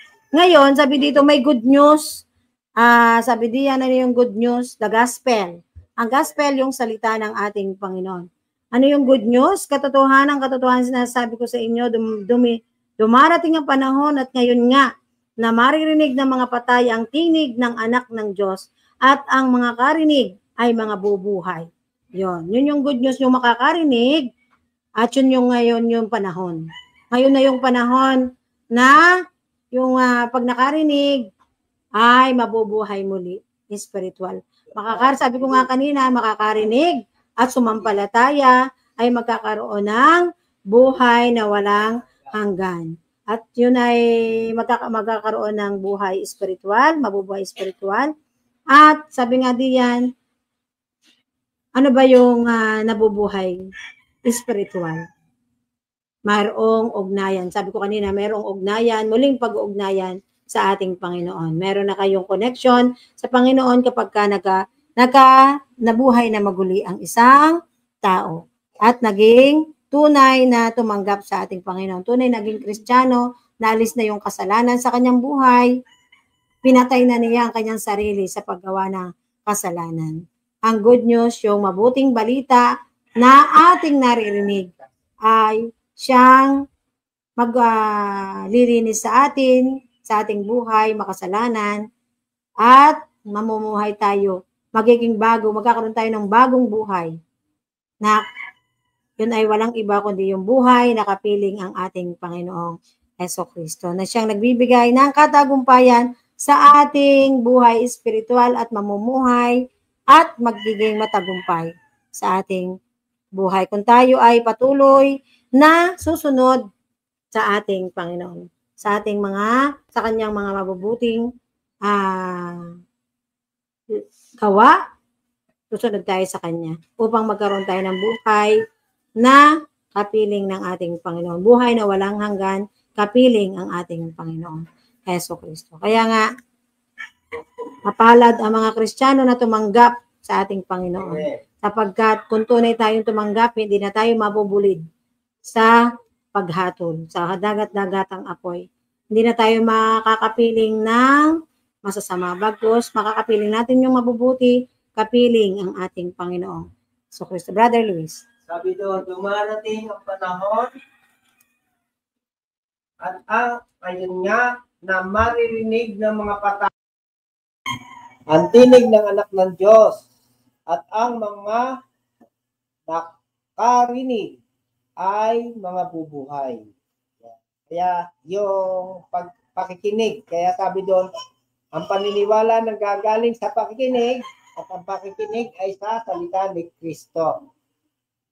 At sabi doon, kung ating narinig, tanggapin natin, sabi doon sa Santiago 1:21, hihiwalay tayo sa kasalanan, sa karumihan, tatanggapin natin na may kamuan ang tinig o ang salita ng anak ng Diyos na makapagliligtas ng ating kaluluwa. Kaya mabubuhay. No? Ngayon, sabi doon sa bandang itaas, yung dumirinig ng aking salita at sumasampalataya sa Kanya na nagsugo sa akin ay may buhay na walang hanggan. Kaya pagka ang isang tao ay nabuhay spiritual, siya tumanggap sa Panginoon, naligtas mula sa kasalanan, nabuhay spiritual, meron na siyang buhay na walang hanggan. Yung panglangit. No? Kaya hindi na siya papasok sa paghatol. No? Wala nang hatol sa, kaya sabi niya sa Roma 8:1, dahil napatawad na siya, inaring ganap na siya, wala nang hatol. Wala, ang hinahatulan ay yung mga pinarurusahan ay yung hinahatulan. Yung ihatol. Pag wala kang hatol, absuelto ka. Diba? Pag absuelto, hindi ka hatulan. Hindi ka makukulong. O, diba? Wala penalty. Wala parusa. Diba? Kaya ayaw ng Diyos tayo parusahan sa impyerno. Kaya ang kondisyon, kung ating tatanggapin ang salita ng Diyos, ating susundin at sasampalataya tayo sa Diyos. Sa pagkabuhay na maguli ng Panginoon sa Kanya, pagkamatay at pagkabuhay na maguli. Ang halimbawa ng pagkamatay, yung paglubog, ano? Bari, pagbabaon, pag nabuhay na maguli, bagong tao na. Kaya mayroong bagong nilalang. Kaya may na-born again. Na-born again experience. Born again experience pala. Kaya makita natin, napakahalaga nito mga minamahal yung pinag-aaralan natin. Sapagkat kung hindi tayo sabi nga doon sa isang versikulo, mapalad na makalakit sa unang muling pagkakaroon. Kaya mapapalad tayo yung mga naligtas mula sa kasalanan. At tidak tayo, napakalaking pag-asa natin sa langit. Kung tayo mananatili at tayo ay susunod. Kaya samantalahin natin, habang naririnig natin ang kanyang tinig, sabi doon, huwag ninyong papagmatigasin ang inyong mga puso. Lapitan agad natin ang Panginoon. Yun ang kailangan. Tanggapin natin para magkaroon ng kabuluhan, magkaroon ng kahulugan, yung kamatayan ng Panginoong Jesucristo doon sa krus ng Kalbaryo. Ay nakita natin ngayon, tunay na nakikita natin, napakarami. Kilala ang Panginoong Jesucristo. Pero sila naman, hindi kilala ng ating. Kasi sabi doon sa Isaiah 59:2, kundi pinapaghiwalay ng inyong mga kasalanan, kayo at ang inyong Diyos. At ang inyong mga kasalanan na nagpakubli ng kanyang mukha sa inyo. Lord. Kasi huwag makinig. Kaya napakahalaga ng spiritual, buhay spiritual. Amen. Salamat sa spiritual na yan. Magpatuloy tayo sa sunod nating meditation. Din sa Ephesians 2. Ephesians 2:1. Sabi dito, at kayo'y binuhay niya nang kayo'y mga patay dahil sa inyong mga pagsalangsang at mga kasalanan. Yan, naipaliwanag na yan sa atin ni Brother Luis. Kayo'y binuhay niya. O, sabi diyan, quickened. Ano yung quickened? Binuhay niya to make alive. Binuhay niya ng kayo'y mga patay dahil sa inyong mga pagsalangsang at mga kasalanan. Saan tayo binuhay? Binuhay spiritual. Kasi namatay tayo dahil sa ating mga kasalanan. Lahat tayo nagkasala kasi may minana tayong kasalanan. At kung tayo ay naalis sa buhay makasalanan, tayo ay bubuhayin ng ating Panginoon. At sabi sa 5, bagamat tayo'y mga patay dahil sa ating mga kasalanan, tayo'y binuhay na kalakip ni Kristo sa pamamagitan ng biyaya kayo'y nangaligtas. Yan, napakabuti ng Panginoon talaga na bagamat tayo'y patay. Ibig sabihin, tayo makasalanan, patay tayo spiritual, tayo'y binuhay niya muli. Gumawa ng paraan ng Panginoon para tayo'y muling mabuhay. Kasi binigyan tayo ng kanyang mga salita upang tayo makarinig at magbago yung ating buhay. Kasi kung tayo makakarinig ng salita ng ating Panginoon at ating gagawin yung mga salita niya, aral niya, doktrina ng ating Panginoon, mamamatay tayo na sa paggawa ng kasalanan. Kaya sabi dito, mabubuhay tayo. Tayo'y, bagamat tayo mga patay dahil sa ating mga kasalanan, tayo'y binuhay na kalakip ni Kristo. Ibig sabihin, inalis niya tayo sa buhay makasalanan. Kasi tinubos nga niya yung ating mga kasalanan, di ba? Siya ay nabuhos ang kanyang dugo sa krus ng Kalbaryo para sa ating mga kasalanan. Binigay niya yung kanyang buhay. Ay paano pa tayo hindi magbibigay ng buhay sa ating Panginoon? Ay siya yung lumalang sa atin.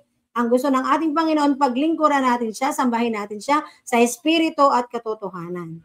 Kaya yun yung kaibuti ng Panginoon na ninais niya na magbago pa rin tayo. Kahit tayo makasalanan, ninais niya na tayo magbago pa rin. Para makapiling niya tayo. Sabi diyan, at tayo sa 6, at tayo ibinangong kalakip niya. Paano yung binangon? Tayo inalis sa buhay, makasalanan, at pinaupong kasama niya sa sangkalangitan kay Kristo Jesus. Yan. Hindi niya nais na tayo mabulid, mahatulan. Kaya siya ay mayroong salita na ibinibigay sa atin. Yung mabubuting aral na yan ay ibinibigay sa atin para ating sundin nating mga tao. Ay ano ginagawa ng tao? Narinig na nga. Basta na lang narinig. Hindi isinabuhay, hindi dinama ang salita ng ating Panginoon. Yun yung nais ng Panginoon na ating sundin ang kanyang mga salita. At upang tayo ay makasama, ibabangon tayo ng ating Panginoon, dadalhin niya tayo sa buhay na kasama ng ating Panginoong Hesukristo sa kalangitan. Lahat ng tao gusto sa langit pumunta. Ano naman ang ginagawa ng tao? Hindi naman niya ginagawa yung kalooban ng Panginoon. Ang gusto lagi ay masama ang ginagawa. Alam namang kasalanan, pero ginagawa pa rin. Hindi talaga mapigilan. Ang tukso, ang laman, mahina kasi ang laman, kaya nakakagawa ng kasalanan. Pero kung ang isang tao lamang ay merong, sabi diyang, salvation, merong kaligtasan sa buhay makasalanan, yon magkakaroon ng pagkabuhay na maguli. Yun yung first resurrection. The first resurrection, unang pagkabuhay na maguli. Namatay siya sa kasalanan at nabuhay, spiritual. First resurrection is spiritual. Kaya nga mabuti yung nakakarinig at sumusunod sa kalooban ng ating Panginoon. Sapagkat mananatili siyang ligtas sa kasalanan at meron siyang buhay na kapiling ang ating Panginoon. Sabi pa nga diyan sa Colossians 2:13, sabi dito, at nang kayo'y mga patay dahil sa inyong mga kasalanan at sa di pagtutuli ng inyong laman, ay kaniyang binuhay kayo na kalakip niya. At ipinatawad sa atin ang ating lahat ng mga kasalanan. Yan, ipinatawad na. Pero gagawa ka din naman ng paraan. Hindi yung ikaw ay inuudyo ka na ng Panginoon o binibigyan ka na ng salita ng Panginoon para ikaw ay humingi ng tawad sa Panginoon. gagawa ikaw ng paraan para ikaw ay mapatawad ng ating Panginoon. Sabi diyan, save from all sins. Paano yon? Paano ka mabibigyan ng pagpapatawad ng ating Panginoon? Sabi diyan sa Colossians 3:1. Sabi diyan, kung kayo nga'y muling binuhay na kalakip ni Kristo, ay hanapin ninyo ang mga bagay na nasa itaas, na kinaroroonan ni Kristo na nakaupo sa kanan ng Diyos. Ano yung mga bagay na nasa itaas? Ano yung mga bagay na gagawin natin? Yun ay yung spiritual na buhay. Ano ba yung spiritual na buhay? Kanina sinasabi ko, yung mabubuting gawa, kalooban ng Panginoon, ang ating ginagawa. Yan. Hanapin, gagawa tayo ng paraan. Hindi tayo pakuya-kuya-kuy lamang na naririyan nakaupo. Kung tayo tumanggap sa ating Panginoon, gagawa tayo ng ating kaparaanan. We have a job to do. Nakalagay diyan. Meron tayong gawain para sa ating kaligtasan na yan, na ating first resurrection na yan. Na those who are alive in Christ will obey this verse. Susundin natin yung kalooban ng ating Panginoon. Kung tayo ay binuhay na muli ni Kristo. Sabi nga, na born again. Sabi, hindi tayo born again, na born again. Tayo ay binuhay na maguli sa patay. Naging mabuhay tayo spiritual. Kaya mabubuti ang kanyang mga salita na tayo ay merong salita na kanyang na ating sinusunod. Kaya hanapin natin ang mga bagay na nasa itaas. Hanapin natin at gawin ang kanyang kalooban. Sapagkat yun yung katungkulan ng tao. Brother Luis. Doon sa kung kayo nga'y muling Kristo, ay hanapin ninyo ang mga bagay na nasa itaas, na kinaroroonan ni Kristo. Kapag ikaw ay naligtas o tayo naligtas mula sa kasalanan, ay ano yung nadama natin nung una nung tayo maligtas? Inanasa natin makipag-fellowship, makipag-prayer meeting. Bakit? Kasi doon napapakain yung kaluluwa natin. Doon tayo lumalakas spiritual. Nararamdaman yan. Kahit ikaw ay merong konting sinat, punta ka sa gawain, sumamba ka, lalakas ka, gagaling ka. Oh, yun ang ano ni Brother Bernie. Oh, diba? Kaya yun ang mga bagay na kinaroroonan ni Kristo, spiritual gathering, prayer, Bible reading, fellowship. Kinaroroonan ni Kristo. Lahat ng bagay na kung saan naroroon si Kristo, sabi doon kung saan naroon ang 2 o 3 sa aking pangalan, ako'y nasa gitna nila. Kayo ay nag-sharing, papalakasang spiritual. Ikaw ay dumadalaw sa mga kapatid. Attend ka ng convention, anniversary. Nagbibigay hamon sa iyo, nagbibigay hamon ka rin sa kanila. Napapasigla yung ating spiritual na buhay, di ba? Kaya makita natin na yun ang mga bagay na yun na kinaroroonan ni Kristo na nakaupo sa kanan ng Diyos. Diba? Kaya doon natin lang makikita yun. Hindi natin makikita doon sa mga bagay na nandiyan sa sanlibutan. Doon sa mga gathering na sanlibutan, hindi mo makikita yan. Kaya tayo, nawawala na yung ating sa mga gathering sa mga sanlibutang bagay. Kaya napakahalaga nito, yung pagsamba natin unang-una. Yung pakikinig at pag-aaral ng Sunday School, yan. Yun yung mga bagay na kinaroroonan ni Kristo. Yung mga memories, spiritual memories natin. Di ba? Mga gawain. Kaya salamat sa Panginoon sa bagay na yan. Tunay, doon natin yan nakikita. Salamat sa Panginoon, dito natin nababasa, napapag-aralan, napapagtuunan ng pansin sa pagsamba natin sa Church of God in the Philippines. Brother Vic. Pati nga dito sa sinabi ni 2:13, at nang kayo'y mga patay dahil sa inyong mga kasalanan at sa di pagtutuli ng inyong laman ay kaniyang binuhay. Kasi ang tao, ito po kasi ay isang karanasan ito ng mga tunay na Kristiyano. Tayo dati nabubuhay sa kasalanan. At sa di pagtutuli, ang pagtutuli kung tinutukoy dito, dahil may bisita tayo, pagtutuli ng katawan, pagtutuli ng inyong laman, ito po ay ang tinatawag din paglilinis. Sapagkat ng ang tao ay nasa kasalanan, ano ba ang gawa ng kanyang laman? Masama.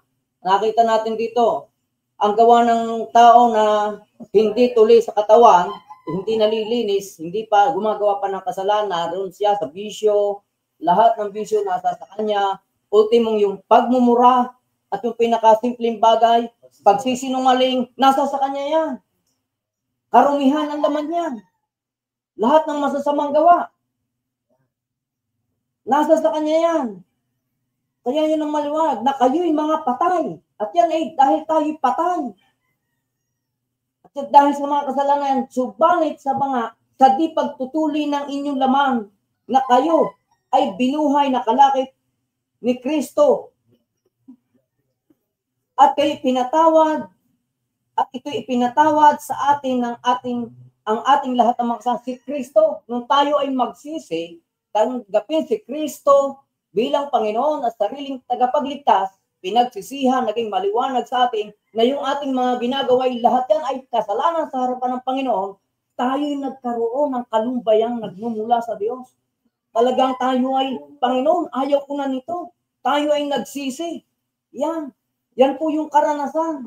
Kaya, diyan sa bagay na yan, aalisin ng Panginoon kapag tayo tunay nang nagsisi, aalisin ng Panginoon tayo sa mga bagay na yan. Kaya yung gawa ng laman, mababago yan.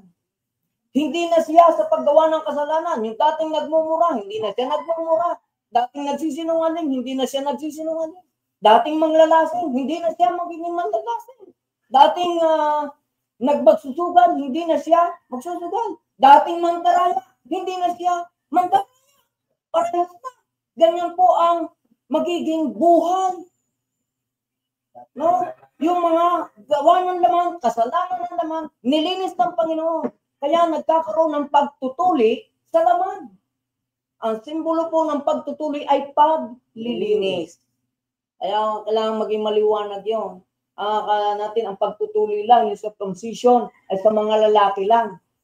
At kapag tayo tinuli sa laman, natutuli, nalilinis yung ating puso. Yun po ang sumisimbolo at talagang tunay na ipamumuhay natin ang merong malinis na puso upang tayo ay magkaroon ng buhay espiritual. Sapagkat hanggat hindi nalilinis ang puso ng isang tao, anumang relihiyon ang ating kinabibilangan, kung hindi nalilinis ang puso ng tao,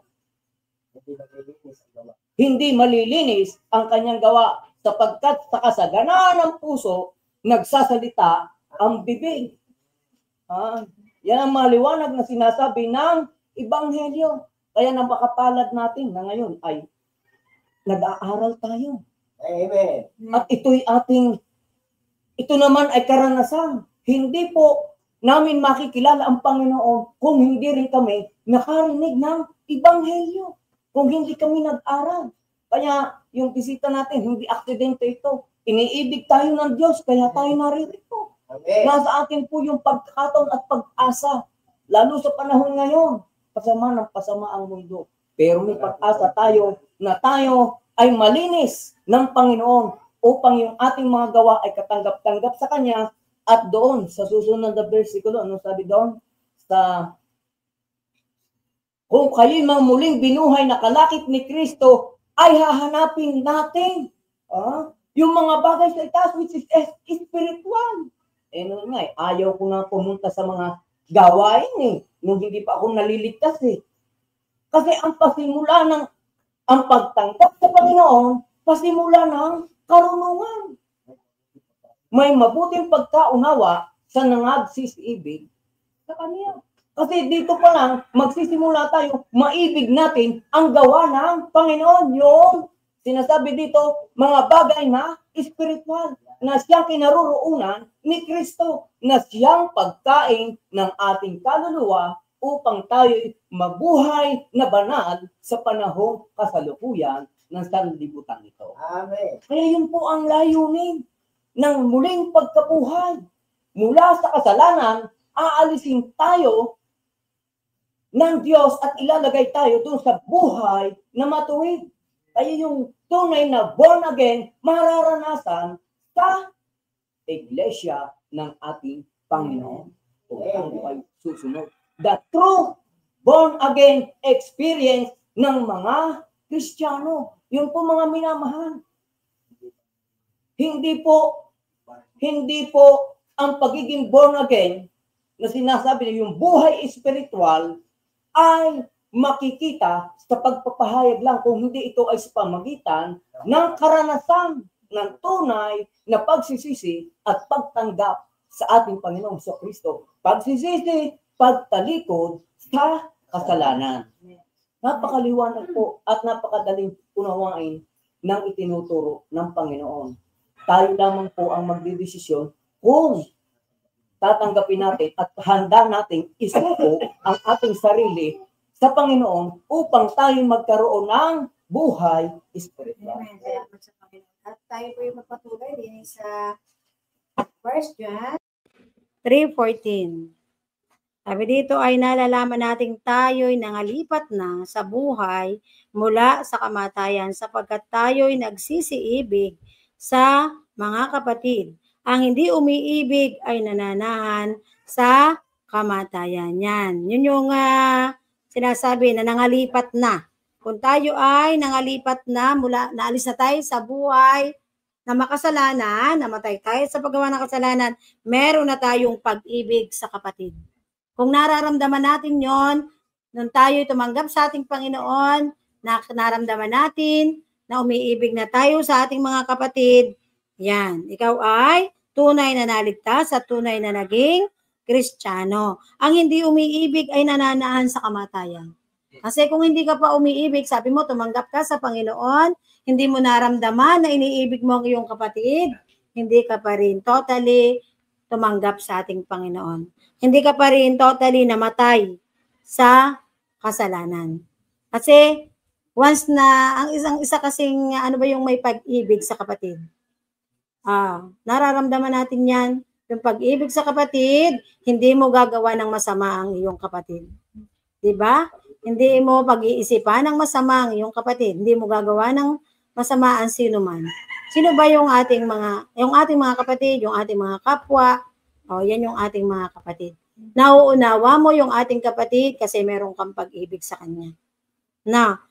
At sabi pa dito sabi ni Brother B, may paliwanag na to, sa 6:13, after resurrection. Sabi diyan sa 6:13 ng Roma. Sabi dito, at huwag din naman ninyong ihandog ang inyong mga sangkap sa kasalanan na pinakakasangkapan ng kalikuan, kundi ihandog ninyo ang inyong sarili sa Diyos na tulad sa nangabuhay sa mga patay at ang inyong mga sangkap na pinakakasangkapan ng katwiran sa Diyos. Yan, sabi nga, kung ikaw ay naging nabuhay, na born again Christian, sabi nga ay, ikaw ay maihahandog mo na ang iyong sarili. Maihahandog mo na ang iyong sarili sa ating Panginoon. Kasi after resurrection, a life to live. Ano yung buhay na ipamumuhay natin? Di ba, mamumuhay na tayo na banal sa panahong kasalukuyan. Wala na tayong kasalanan di ba? Tinanggal na natin yon. Wala na tayong bagay na hindi kalooban ng Panginoon ang ating gagawin. Bagkus lahat ng kalooban ng ating Panginoon ang ating gagawin. Kasi when living in sin, we are dead to God. Kasi kung mamumuhay daw tayo sa kasalanan, mamamatay tayo sa ating Panginoon. Wala tayong spiritual na buhay. But once we have been resurrected to life in Christ, we are to live a life of righteousness. Kapag tayo namatay at nabuhay na maguli, ay magkakaroon tayo ng buhay kapiling si Kristo at mamumuhay tayong matuwid. Yan ang sinasabi ko kanina. Matuwid, banal sa panahong kasalukuyan ng sanlibutan ito. Kaya mapalad tayo na tayo naging Kristiyano na. At tayo ay tunay na tumanggap sa ating Panginoon. Sapagkat hindi na tayo mabubulid sa masama. Kung tayo tunay na tumanggap sa Panginoon, ang guidance ng Panginoon, Jesucristo nasa atin. Lagi tayong may guidance para hindi tayo makagawa ng masama. Hindi tayo makagawa ng kasalanan sa sanlibutan ito. Kaya nga, sa buhay natin, panatilihin natin na yung ating tinanggap na pag-ibig, unang pag-ibig sa ating Panginoon na hindi mawala. Brother Larry. Tatanong nga, no? Amen. Posible ba na after ng mayroon pa bang another na pwedeng magkaroon ng second resurrection, third resurrection, o wala na? Yun lang.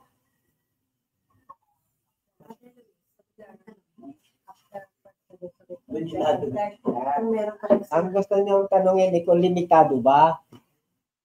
Para first resurrection, second resurrection, third resurrection.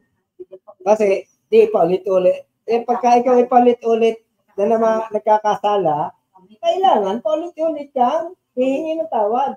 Pero, ito ay tumutukoy lang doon sa mga nag-backslide na kailangan ang muling pagkabuhay. Pero hindi kalooban ng Diyos na lagi kang gumagawa ng kasalanan, lagi kang humihingi ng tawad. Hindi tinuturo yan sa iglesia ng Diyos. No? Habit yun. Hindi habit. Kapag karanasan mo ang kaligtasan mula sa kasalanan at nakita mo ang kagandahan nito sa iyong buhay, hindi darating sa iyo ang muling kamatayan. Marahil natutokso ka, marahil natatalo ka ng mga sa iyong mga infirmity, sa iyong kahinaan, maaaring ikaw ay nagkasala, pero kung ikaw ay nakakapit sa puno, matibay yung iyong kapit, lagi kang lalapit, lagi kang hihingi. Panginoon, tulungan mo ako. Pero yung sinasabi mo na ikaw ay yung totally patay, hindi dapat yun eh. Ngayon, paano mo? Huwag din naman ninyong ihandog ang inyong mga sangkap sa kasalanan na pinakakasangkapan ng kalikuan. Yun eh. Yun yung magiging kasangkapan ka ng kalikuan eh. Magiging kasangkapan ka muli. Kundi, sabi diyan, ihandog ninyo ang inyong sarili sa Diyos tulad sa mga nabuhay sa patay. At ang inyong mga sangkap ay may nakakasangkapan ng kapilan ng Diyos. Ayaw ng Diyos yun eh. Yung lagi kang magkakasala. Kaya kailangan pag ikay naring ganap,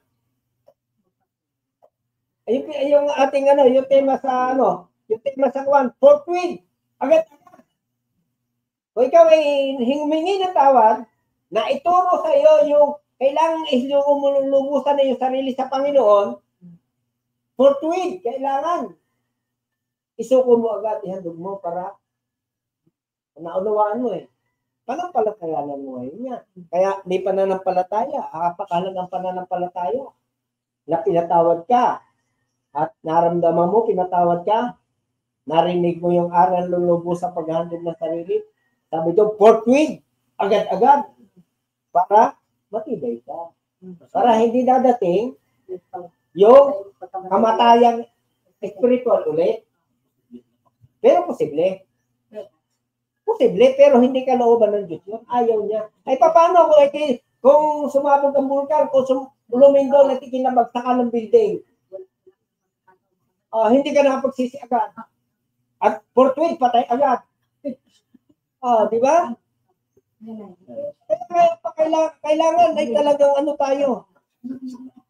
Hanggang sa ating buhay, panghawakan natin yan. Huwag tayong babalik, huwag tayong Huwag natin sasadyain. Kaya agad-agad kailangan lalapitan natin ng Panginoon.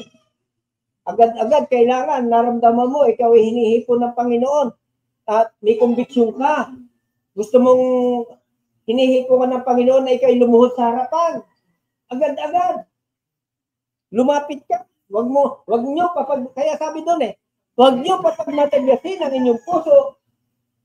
Gaya ng sabi doon sa Hebreo 12, no? Kaya napakahalaga noon, mga kapatid, no? Kaya pag hinanap natin yung mga bagay sa itaas, sigurado magiging kasangkapan tayo ng katwiran ng Diyos. Ibig sabihin, kailangan gumagawa ka, naglilingkod ka sa Panginoon, para hindi tayo babalik sa kasalanan. Pag hindi tayo gumawa sa Panginoon, pag hindi tayo naglingkod sa Panginoon, sigurado yung kamatayan spiritual kapatid. Yung sinasabi mo. Kaya kailangan tayo gagawa sa Panginoon. Maglingkod. Magbasa ng Biblia, manalangin. Yan, yung mga bagay sa itaas. Kaya, mahalaga ito, napakaganda nito ang ating pinapag-aralan. Mga kapatid. No? Laging kasangkapan ng katwiran ng Diyos. Amen. Salamat sa mga susunod. Salamat sa katanungan at salamat Panginoon na tayo ay nakatapos ng ating pag-aaral sa umagang ito na naunawaan natin na ang first resurrection is spiritual. Na napakahalaga na meron tayong pagkabuhay na maguli.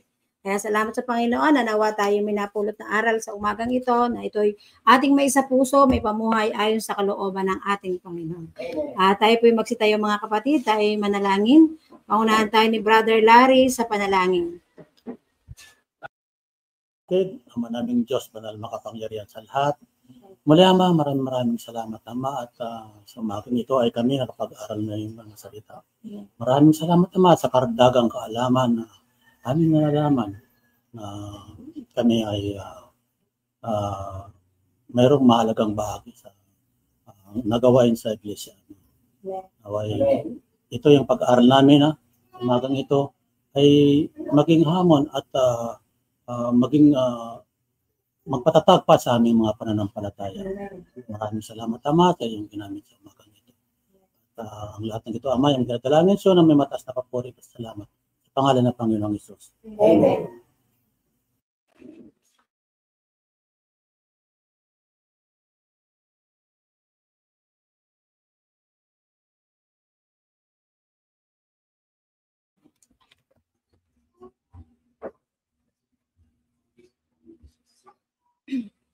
Amen po. Salamat po sa ating Panginoon, sa ating pong napag-aralan. Nawa po ang bawat isa ay napagpala at nawa ang mga salita pong ating narinig ay magsilbi itong kaalaman, dagdag karunungan sa bawat isa atin.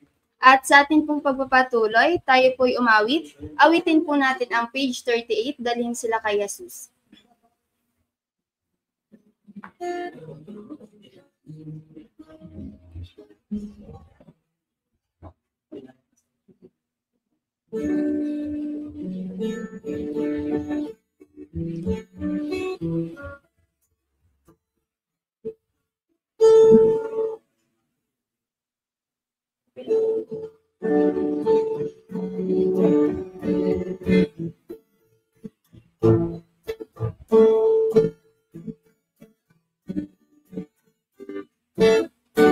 Tayo po lahat.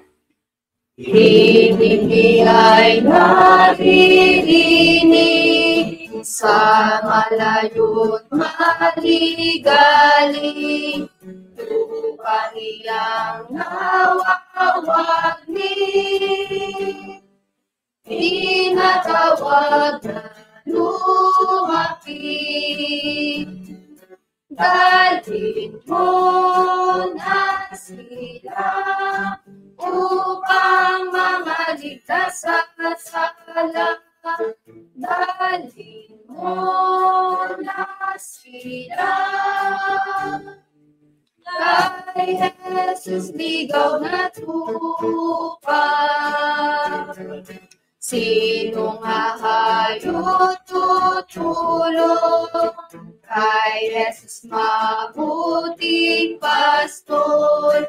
Sino pupuhas-has ako upang hindi malingatong? Dalhin mo na sila upang mamaligtas sa sala. Dalhin mo na sila kay Jesus ligaw na tupa. Daing nila ay pakinggan mula sa dakong mapanglaw. Tayo ay ingong pusa, hanapin ang ikawan. Dalhin mo na sila upang mamaligtas sa sala. Dalhin mo na sila kay Jesus ligaw na tupa. At isunod po natin ang page 134, matamis ang magtiwala kay Jesus.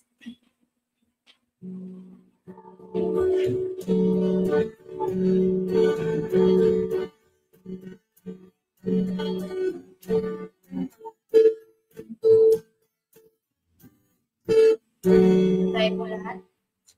Ano nais magtiwala sa salita,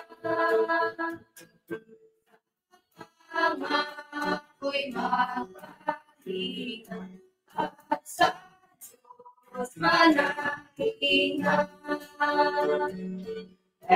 Jesus pinagtiwalaan at ating sinubukan. Jesus na aking kaluluwa, sa awa mo'y asa. Jesus ang aking kalaman, sa ako'y naugasan. Dugo mong mahalaga na patubo sa sala. Jesus pinagtiwalaan at aking sinubukan. Jesus na aking kaluluwa, sa awa mo'y aasa.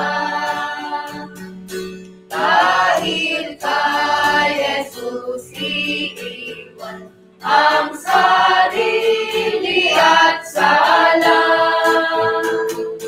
at sa Kanya ay kukuha buhay, galak, pag-asa.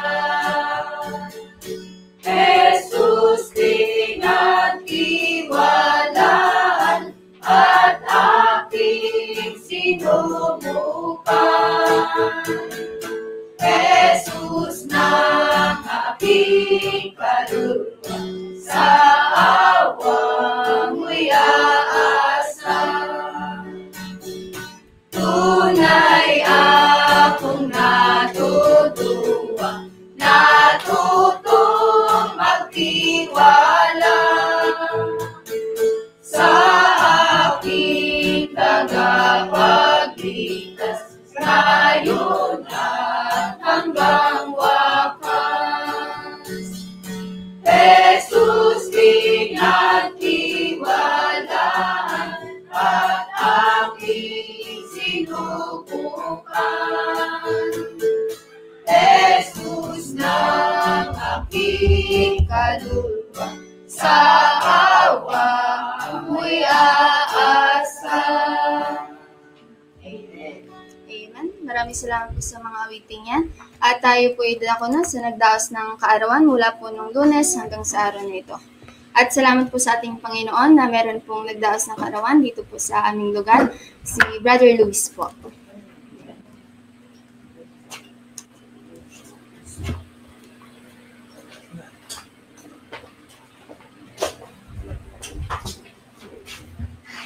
Amen. Magandang umaga po sa ating lahat mga kapatid, sa ating mga kapatid sa online. Salamat po sa Panginoon, sa mga bumati sa aking karawan. Salamat po na napakabuti ang Diyos. Simula nung tanggapin ko nga ang Panginoon bilang Panginoon at sariling tagapagligtas na aking buhay, doon ko nakita na walang pinakamagandang buhay kundi ang buhay na nasa Panginoon. At bagaman maraming pagsubok, maraming mga kalungkutan, pero mas marami yung kagalakan, kasiyahan sa Panginoon. Kalungkutan dahil sa merong mga kaluluwa na gustong ilapit sa Panginoon pero hindi pa lumalapit. At sa mga bagay-bagay na ginawa ng Panginoon sa aking buhay, nandoon yung aking kagalakan pagka nakikita ko yung mga kapatid, mukhaan, at yung kanilang harmonious relationship na nagpapatibay, nagpapalakas sa pananampalataya ko. At salamat sa Panginoon, ang Diyos ay tunay, sabi ng Panginoon, kailanman hindi kita iiwan, kailanman hindi kita pababayaan. At ako ay nagpapasalamat na ako ay dumako ulit sa panibagong taon ng aking buhay. Dinagdagan niya pa. Salamat sa Diyos na nakapagpapatuloy paglilingkod sa Panginoon. At salamat sa Diyos na siya nagbibigay sa akin ng kalakasan, kalusugan ng katawan, nakakapagtrabaho pa rin. Salamat na nandiyan kayo mga kapatid. Salamat sa inyong mga pagbati. Maging sa online at sa mga kapatid na nagbati sa akin, sa aking karawan, sa aking mga kamag-anak, mga kilala. Ako'y nagpapasalamat sa Panginoon sa inyong mga panalangin, sa inyong pagbati sa aking karawan. Nagdaos ako ng karawan ng araw ng Lunes ba yun? Biyernes.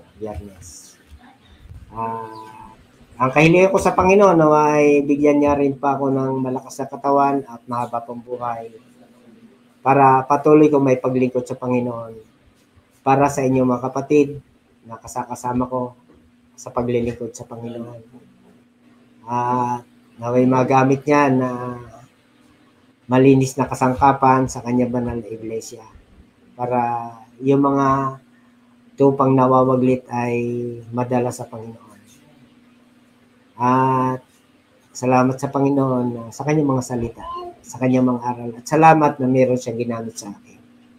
Merong kaluluwa na ginamit ang Panginoon para ako ay maaralan, maturuan sa aral ng ating Panginoon.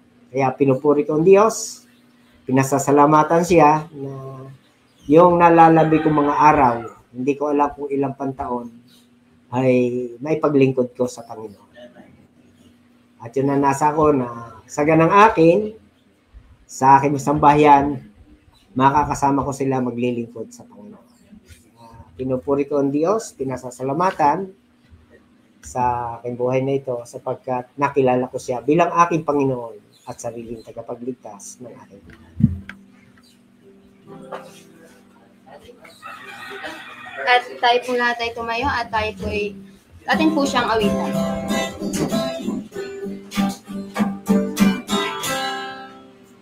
Happy birthday to you.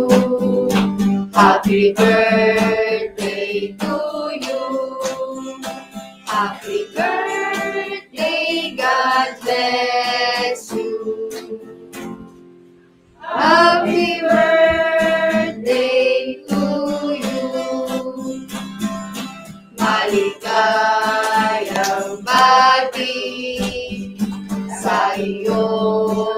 magsilang, Diyos ang siyang mapala. Nang mahabang buhay. Happy birthday to you. Happy birthday to you. Happy birthday, God bless you. Happy birthday to you. Thank you. At atin po siyang ipanalangin. Ang panalangin po ay pangunahan po ni Brother B.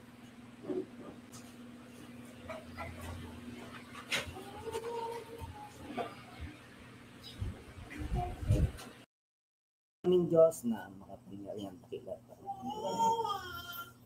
Ama, sa oras na ito, kami po'y nagpapasalamat sa iyong kabutihan na sa oras na ito meron kaming kapiling na nagdaos ng kanyang kaarawan, aming kapatid na si Brother Luis bilang tagapanguna sa lugar na ito. Salamat, Ama, sa iyong dakilang paglingkod sa kanya upang siya'y magamit mo na isang kasangkapan na daluyan ng mga salita sa lugar na ito.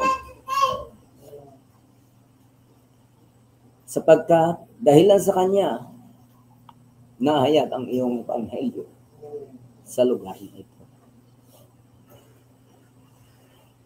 Salamat na napakabuti mo sa kanya, Ama, sa lahat ng bagay sa kanyang buhay, na ang kabutihan na yan ay mo sa kanya ay dumating din sa aming Ama. Kaya salamat na meron kang banal na iglesia. Meron kaming Panginoong Jesucristo na nagbigay sa kanya ng dakilang kaligtasan na siyang pinakamahalagang bagay na masumpungan ng isang tao higit sa kanyang buhay. Na yan ay nagamit din niya na isang kasangkapan upang siya magamit na iyong daluyan ng pagpapalang spiritual sa lugar na ito. At siya aming patuloy na dinadalangin sa iyo.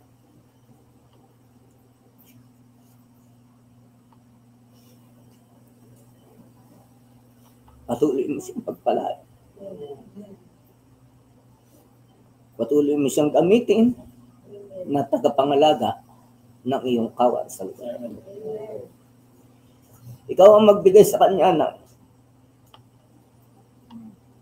mahaba pang buhay, maraming kaarawan, at yung katunyang patuloy na kahilingan sa iyo na makasama niya na naglilingkod ang kanyang isang bayan. Nawa ay iyo ipagkaloob pa rin sa kanyang buhay na siyang tunay na isang malaking kahilingan ng iyong mga anak sa sanlibutan ito.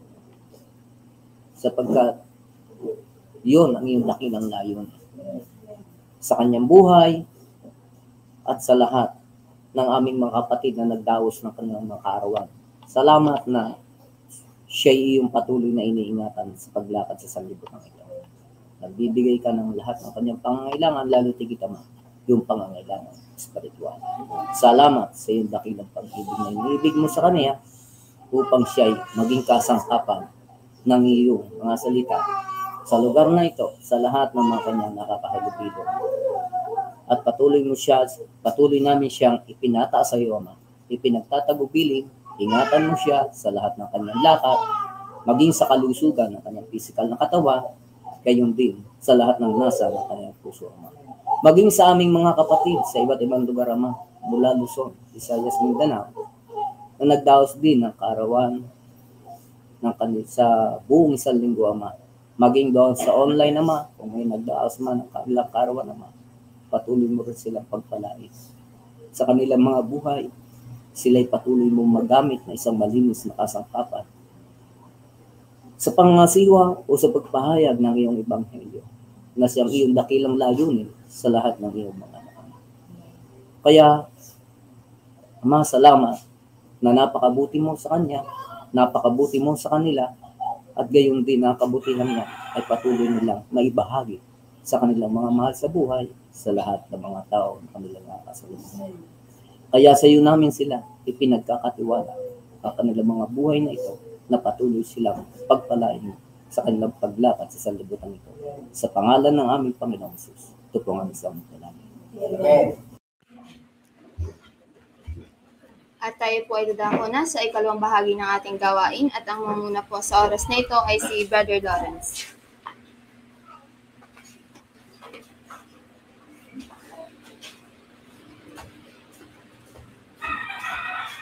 Amen. Mapagpalang araw po sa ating lahat mga kapatid. Ganyan din po sa bisita pong naririto. Salamat po sa ating Panginoon na tayo dinalang muli ng Panginoon dito po sa lugar na parang bahan sa banal na templo ng ating Panginoon upang purihin siya sa Espiritu at katotohanan. Ngayon din po sa kasama po namin na nag-stream po sa FB Live. Nawa po mga kapatid kayo po yung makasama namin hanggang sa matapos ang gawain ng ating Panginoon sa araw na ito. At sa pagsisimula po ng ikalawang bahagi ng gawain ng ating Panginoon, tayo pong lahat ay magsiyoko at magsalin ng panalangin.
At tayo pong lahat ay tumayo at paringgan ng salmo sa araw na ito. Mapalad silang sakdal sa lakad na nagsisilakad sa kautusan ng Panginoon. Mapalad silang nag-iingat ng kanyang mga pagtoo na nagsisihanap sa kanya ng buong puso. Oo silang hindi nagsisigawa ng kalikuan, sila'y nagsisilakad sa kanyang mga daan. Iyong inuutos sa amin ng mga tuntunin mo upang aming sunding masikap. O matatag nawa ang aking mga daan upang sundin ng mga palatuntunan mo. Hindi nga ako mapapahiya pagka ako'y nagkaroon ng galang sa iyong lahat ng mga utos, ako'y magpapasalamat sa iyo sa pamamagitan ng katwiran ng puso. Pagka aking natutuhan ang mga matuwid mong kahatulan, aking tutuparin ng mga palatuntunan mo, huwag mo akong pabayaang lubos. Tayo po umawit ng banal-banal.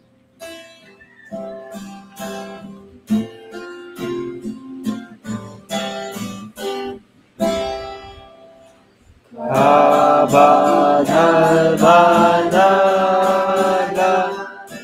Diyos na mahala, bagam ka naming pinapupurihan,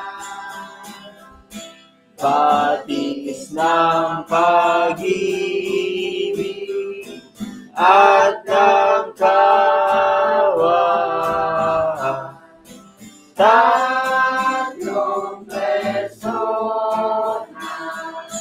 Diyos na maragal, kabanal-banalan, lahat mong nilikha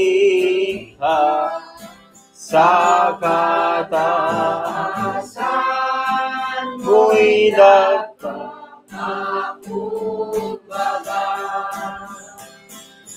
Kahit mga angel sumasambang kusa, pagalang sa iyo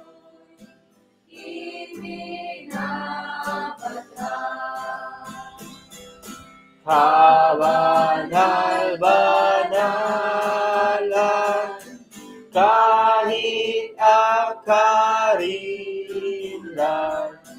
o ang kasalan ay di makahadlang sa aming pagkaalam ng iyong kaganapan sa pag-ibig mo, kapangyarihan. Kabanal-banal, makapangyarihan, pinapupulihan ka ng iyong nilalang. lupa, langit, dagat, At nananahanan tatlong persona, Diyos na marana. Ang panalangin po ay pangunahan ng ating kapatid na Sister Rose.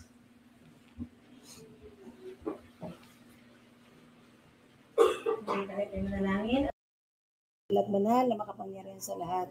Marami pong salamat sa umagang ito na kami nakadako sa ilang bahagi ng gawain. Salamat po sa salmo na amin narinig. Nawa po, Ama, ay patuloy namin itong may pamuhay ayon sa iyong banal na kalooban. Salamat din po, Ama, na ikaw ay nagpo-provide sa bawat isa sa amin ng karunungan na nagmumula sa iyo. At dalangin po rin po namin sa umagang na ito na ikaw ang patuloy na magkaloob na iyong banal na espiritu upang magkaroon ng katagumpayan ang aming gawain sa umagang ito. Tulungan mo ang bawat isa na nawa ay ma-focus sa gawain upang ang katagumpayan ay matanggap namin na mayroong kagalakan sa aming puso. Ikaw ang magtagumpay sa bawat isa sa amin, maging sa aming mga bisita, na nawa po ay sila ay patuloy mong bigyan ng pagnanasa, kagalakan, kanilang puso at bukas na puso at kaisipan upang matanggap din nila ang iyong mga salita, Ama. Ito ay aming itinagtatagubilin sa iyo, maging mga susunod pang gawain na ikaw patuloy na magkaloob ng mga karunungan sa mga maghahandog ng awit, maging ang mensahe mo, Ama, ay patuloy mong bigyan ng karunungan ang magme-mensahe upang maging matagumpay at magkaroon siya ng karunungan na nagmumula sa iyo upang masambit niya yung mga salita yun sa iyong banal na kalooban. Ito'y aming dalangin sa pangalan ng ating Panginoong Jesus. Amen. At sa pagpupatuloy po, tayo po ay umawit ng isang himno. Awitin po natin ang Sa Diyos ang luwalhati.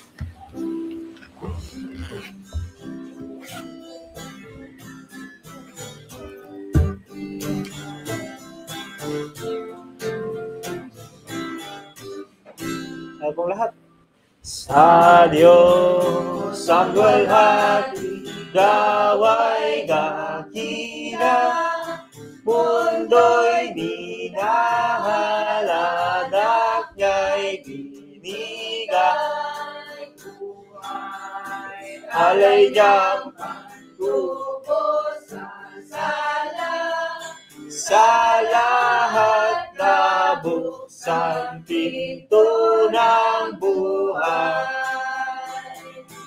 puri sa Panginoon, Tinig niya'y pakinggan, puri sa Panginoon, tayo'y mga galak-lapit, sama sa anak dumaan, gawa niya'y dakilan, walhati bigyan. Pili sa dugo sa dagat katupsan, pangako ng Diyos sa bawat naligtas, sa palatayang makasalanan ay tatanggap kay Jesus ng patawa. puri sa Panginoon, Tinig niya'y pakinggan, puri sa Panginoon, tayo mga galak-lapit, sama sa anak dumaan, gawa niya'y dakila, walhati bigyan. Gawa turo niya sa ating dakila, galak natin kay Jesus ay dakila. Ngunit dahil sa isa laki higit pa ating pagkamangha kung siya'y makita. Puri sa Panginoon, Tinig niya'y pakinggan, puri sa Panginoon, tayo mga galak-lapit, sama sa anak dumaan, gawa niya'y dakila, walhati bigyan. Amen. Salamat po sa awiting yan at tayo po'y makadako na tayo po'y makarinig ng handog awit mula po sa kapatid na si Brother Vic at si Sister Joy.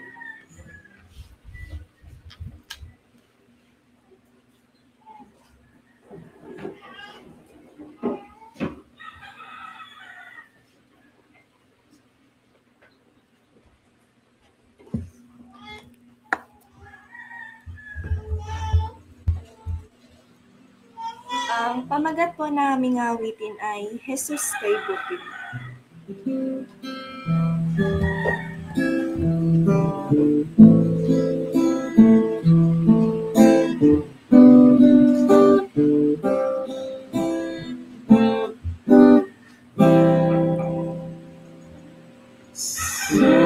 sumasamo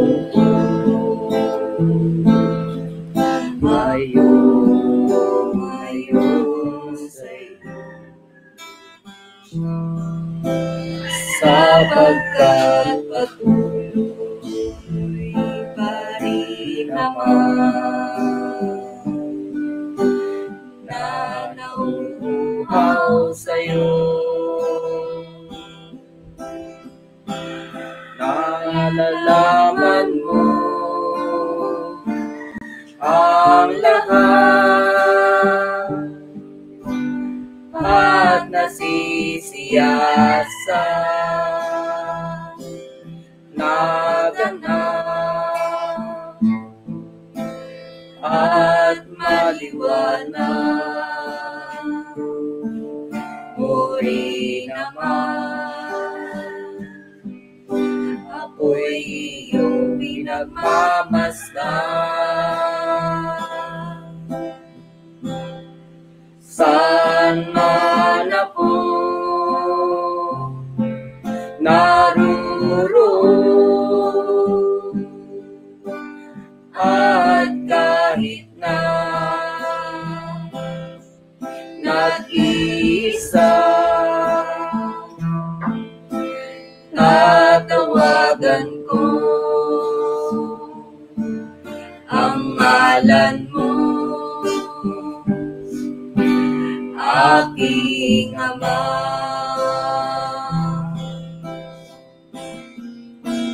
Di ba't sabi mo ay di maiksi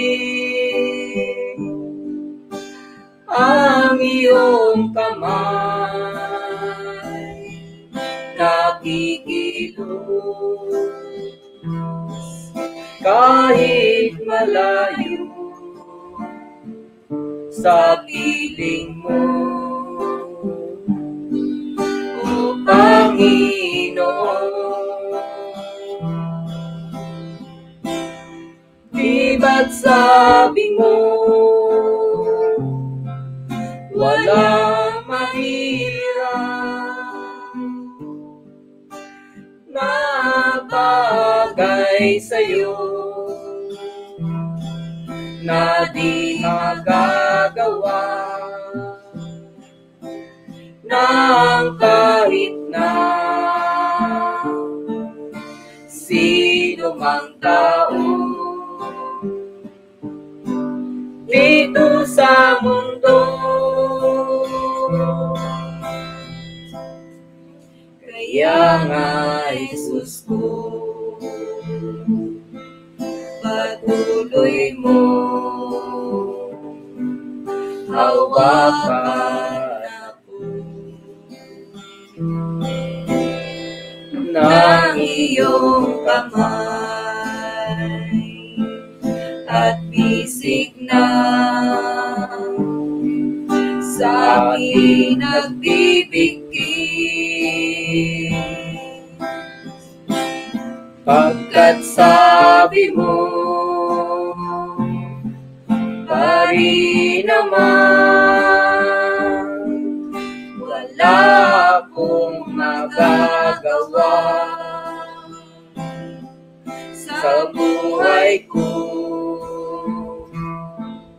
dahil ikaw ang siyang pumili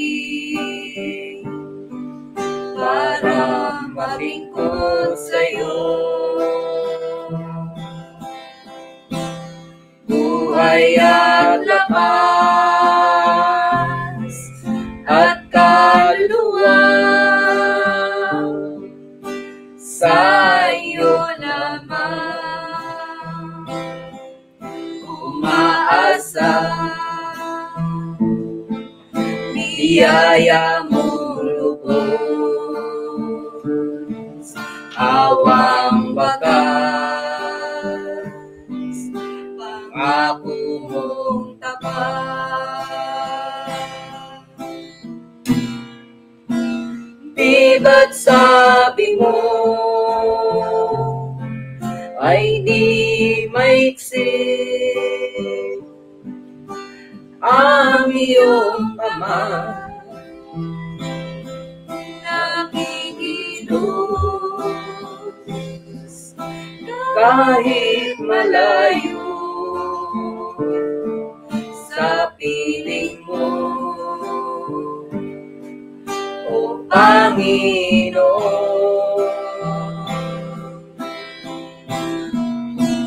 Di ba't sabi mo walang mahirap na bagay sa'yo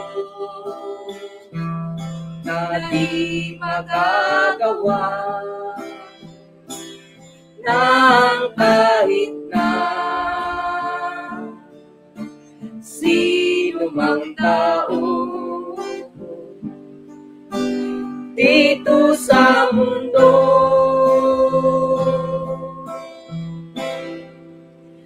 Jesus, kay buti mo.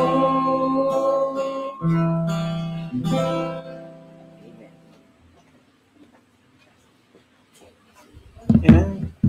Salamat po sa awiting yan na tunay pong hindi maigsi ang kamay ng ating Panginoon, mga kapatid. Kaya po, ang Panginoon po ang nagkakanlong sa ating lahat. Kung tayo nakadarama, tayo tinatawag ng ating Panginoon, tayo lumapit po sa Kanya sapagkat tayo walang magagawa kung wala po sa atin ang Diyos. At salamat po sa awiting yan. At sa pagpuputuloy po ng gawain, tayo po ay makadako na sa alay pag-ibig.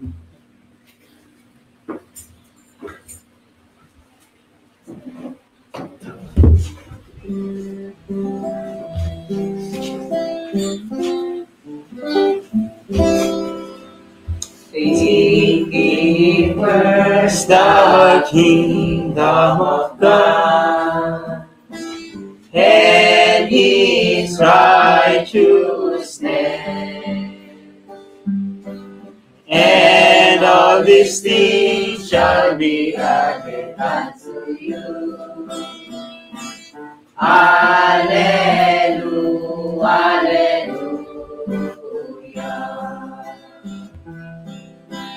Seek ye first the kingdom of God and and His righteousness.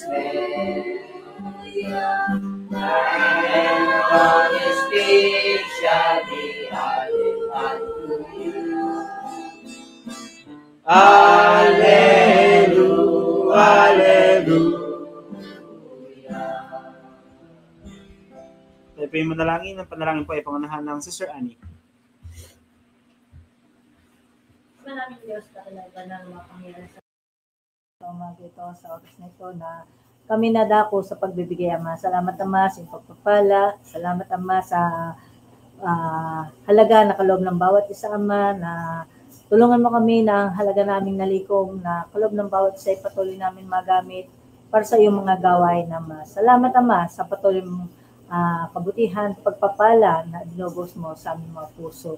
Kaya, Ama, salamat at sa aming pagpapatuloy, sa aming pagsamba sa oras na ito, Ama, patuloy namin pinagtatagubilin, pinanalangin na ikaw ang patuloy mga siwa sa aming kalagitnaan ng iyong banal na espiritu upang ikaw ang aming maitaas sa aming kalagitnaan at iyong pagpapala espiritual at patuloy buhos mo sa aming mga puso. Sa pangalan ng aming Panginoong Hesus, pa aming samot dalangin. Amen.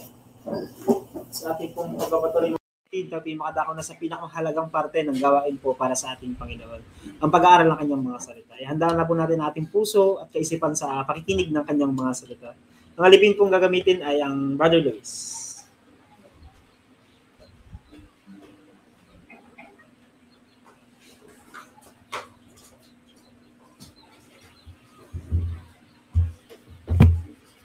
Amen. Magandang umaga muli sa ating lahat, mga kapatid. Sa lugar na ito at maging sa ating mga kapatid sa online. Salamat sa Panginoon, kasama namin kayo. Salamat din sa Panginoon na kasama natin si Ana Ethel, si Jerome. Ating bisita, sana hindi na kayo maging bisita. Lagi namin kayong kasama sa ating pagsamba sa Panginoon. Lalo na kung tatanggapin natin Panginoon bilang ating Panginoon at sarili tagapagligtas na ating buhay. Napakaganda ng buhay na nasa Panginoon. At sabi ko nga, salamat sa Diyos. Nakilala ko ang Panginoon. At salamat na merong iglesia ng Diyos. Merong ginamit ang Panginoon dito sa ating bansang Pilipinas para maabot tayo ng tunay na ebanghelyo ng ating Panginoon. Lagi kong sinasabi yun sapagkat siguro kung walang nahayagan, walang kinatagpo ang Panginoon sa ating bansang Pilipinas, hindi natin alam kung sisilang sa atin ang liwanag. Ang liwanag ng ating Panginoong Jesucristo. Kaya siya yung liwanag. Siya rin yung salita. Kaya salamat sa Panginoon. Kasama namin kayo mga kapatid sa online. Special mention, Brother Jet, kumusta ka na? Kailan na iuwi? At sana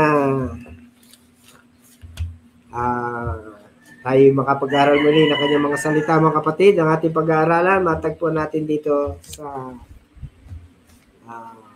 1 John 1:1.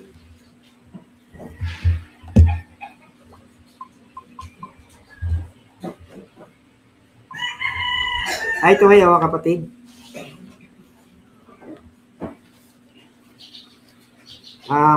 Basahin natin ang sabay-sabay sa 1 John 1:1.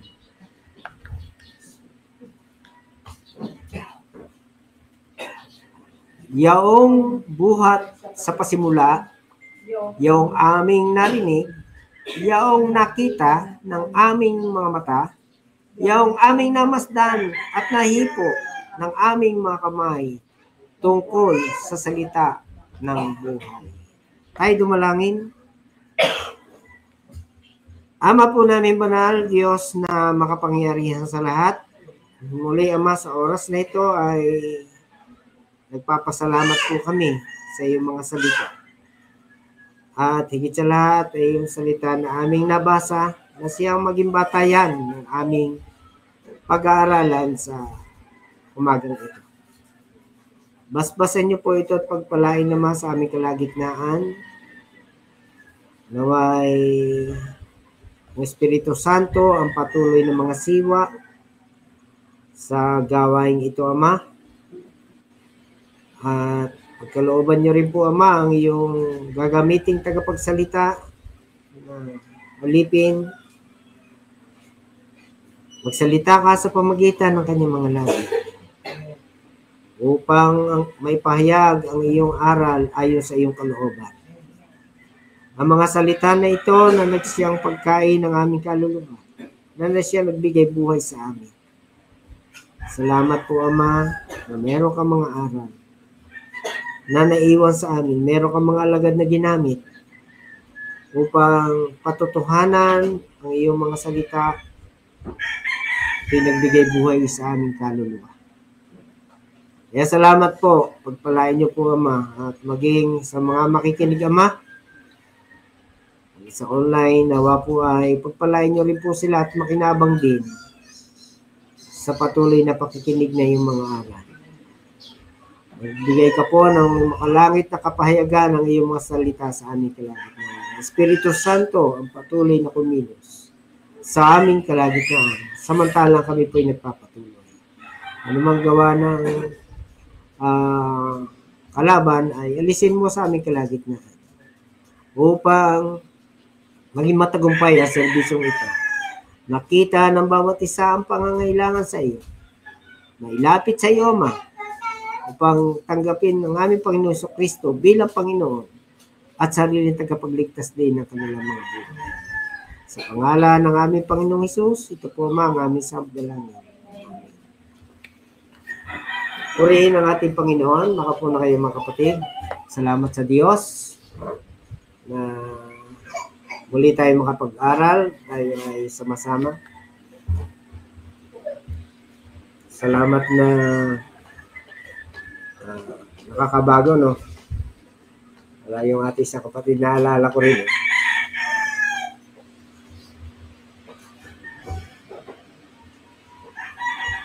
Ang ating pag-aaral ng mga kapatid ay salita ng buhay. Ang salita ng buhay, walang iba kundi ang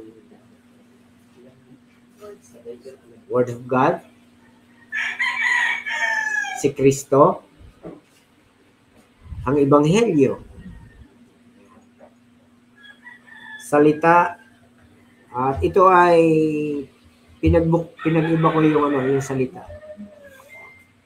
at yung buhay. Yung ating pinag-aralan ay buhay din yun. Yung resurrection, yun ay muling pagkabuhay. At kung walang salita ang Diyos, wala noong pagkabuhay. At kung wala yung salita, wala rin ang Panginoon. Kasi sabi doon sa pasimula, dito sa ating binasa, no? Sabi ni Apostol Juan, yaong buhat sa pasimula, yaong aming narinig, yaong aming nakita ng ng aming mga mata, yaong aming namasdan at nahipo ng aming mga kamay tungkol sa salita ng buhay. At ang buhay sa to ay nahayag at aming nakita at pinatutuhanan sa inyo. At sa inyo'y aming ibinabalita ang buhay na walang hanggan, nakasama ng Ama at sa atin ay nahayag. Aking bibigyan ng pansin yung salita. No? Doon sa John 1:1, sabi dito,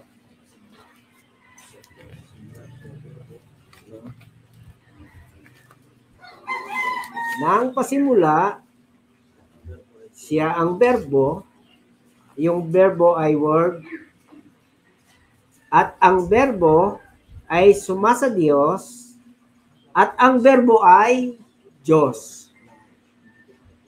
Sabi doon sa 14, at nagkatawang-tao ang berbo.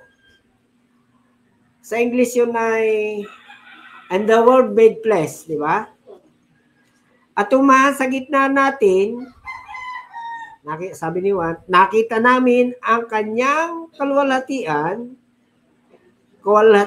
gaya ng bugtong ng Ama, na puspos ng biyaya at katotohanan.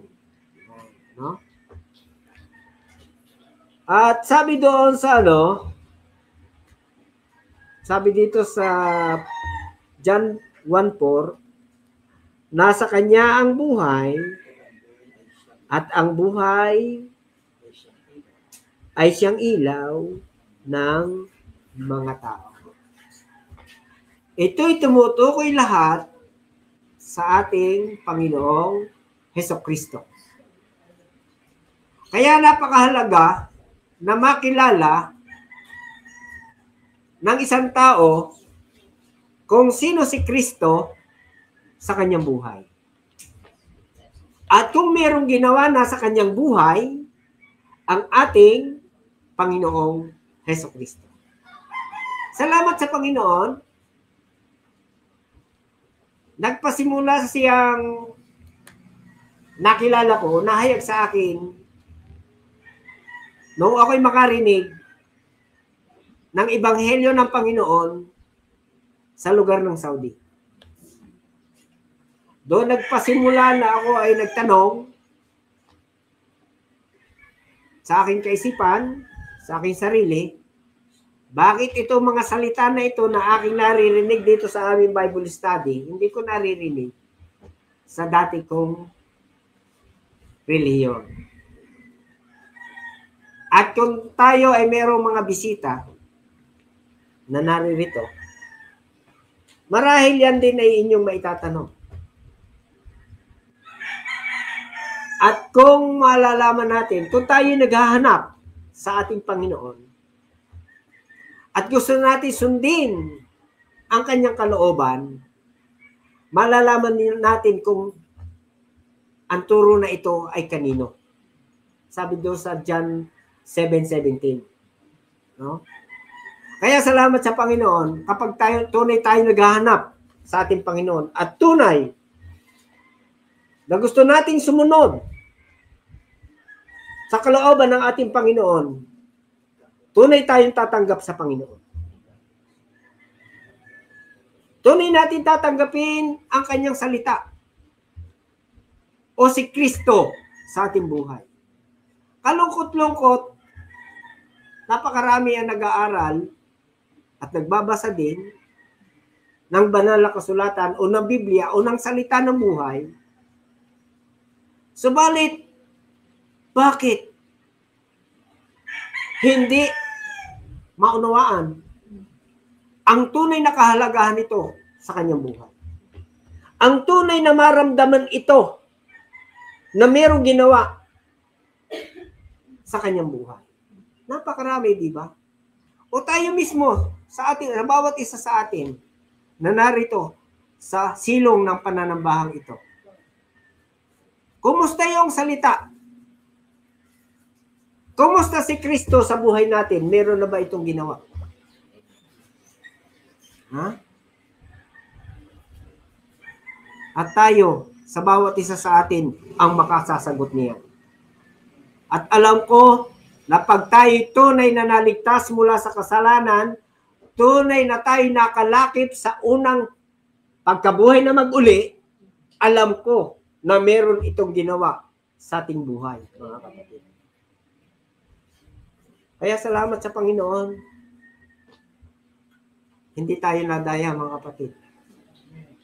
Salamat sumilang sa atin ang tunay na katotohanan, ang purong katotohanan. Sabi nga ng ating kapatid na si Apostol Pablo sa 1:17 ng Juan, sapagkat ibinigay sa pamamagitan ng Moses ang kautusan at ang biyaya at katotohanan ay nagsidating sa pamamagitan ni Kristo. No? Walang tao nakakikita kailanman sa Diyos. Ang bugtong na anak na nasa sinapupunan ng Ama, siya ang magpapakilala sa Kanya.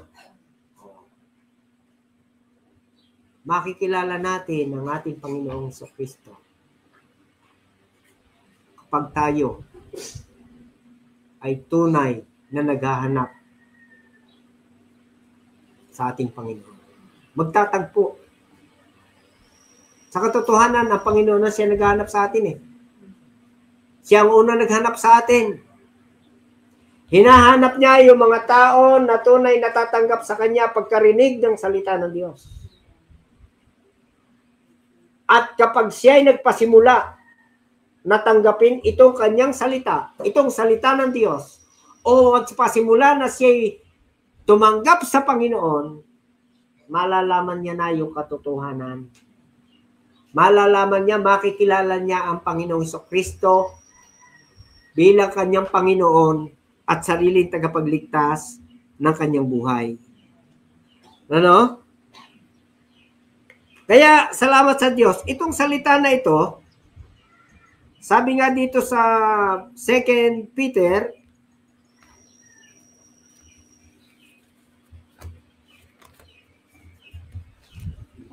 Second Peter 1.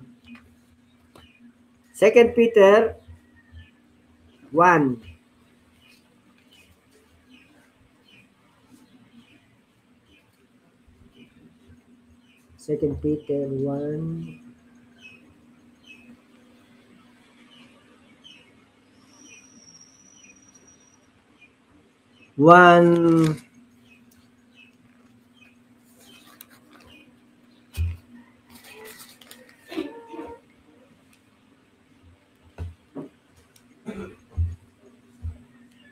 Umpisa natin sa 16. Sapagkat kami ay hindi nagsisisunod sa mga kathang ginawang mainam nung aming ipakilala sa inyo ang kapangyarihan at pagparito ng ating Panginoong Hesukristo, kundi kami naging mga saksing nakakita ng Kanyang karangalan, sapagkat siya'y tumanggap sa Diyos Ama ng karangalan at kalulatian nang dumating sa Kanya ang isang tinig mula sa marangal na kalulatian. Ito ang sinisinta kong anak na siya kong kinalulugdan. At ang tinig na ito ay aming narinig na nanggaling sa langit nang kami kasama pa niya sa banal na bundok. Sabi ni Pedro.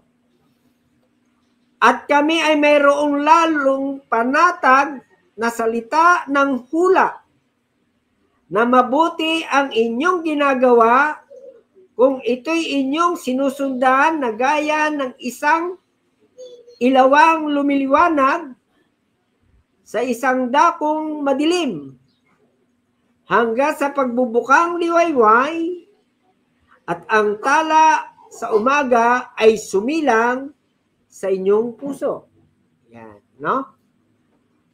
Nanalalaman mo na ito na alinman hula ng kasulatan ay hindi nagbuhat sa sariling pagpapaliwanag, sapagkat hindi sa kalooban ng tao dumating ang hula kailanman, kundi ang mga tao ay nagsalita buhat sa Diyos na nangaudyukan ng Espiritu Santo. Dito sa kasaysayang ito, mga kapatid, tunay na yung tinig, walang iba kundi yung salita, walang iba kundi ang ating Panginoon. At ito rin ay hindi galing sa sariling pagpapaliwanag ng mga apostol, ng mga alagad, nung panahon ng Pentecostes. Ano? Isang halimbawa yon, na sila ay nagsalita na nangaudyukan ng Espiritu Santo na sinasalita ang mga gawa ng Diyos doon sa mga nakikinig at maraming naligtas doon. Sapagkat tunay na sila'y naghahanap. Katulad sila ng mga tupa na walang pastor. Kaya salamat sa Panginoon, dahilan sa salita ng Diyos, dahilan sa tinig mula sa langit. Sino nagsalita doon? Ang Ama. Diba, isang halimbawa rin nung ang ating Panginoong Hesukristo ay magsisimula na siya magmisyon. Siya binautismuhan ni Juan the Baptist sa Ilog Jordan. At nung siya bautismuhan ni Juan Bautista, ayaw pa nga siyang bautismuhan ni Juan Bautista eh. Na dapat ay sabi niya, kinakailangan siya ang bautismuhan siya sapagkat ito'y katwiran ng Diyos, pagsunod sa katwiran ng Diyos. At nang mabautismuhan, bautismuhan ni Juan Bautista ang ating Panginoong Hesukristo.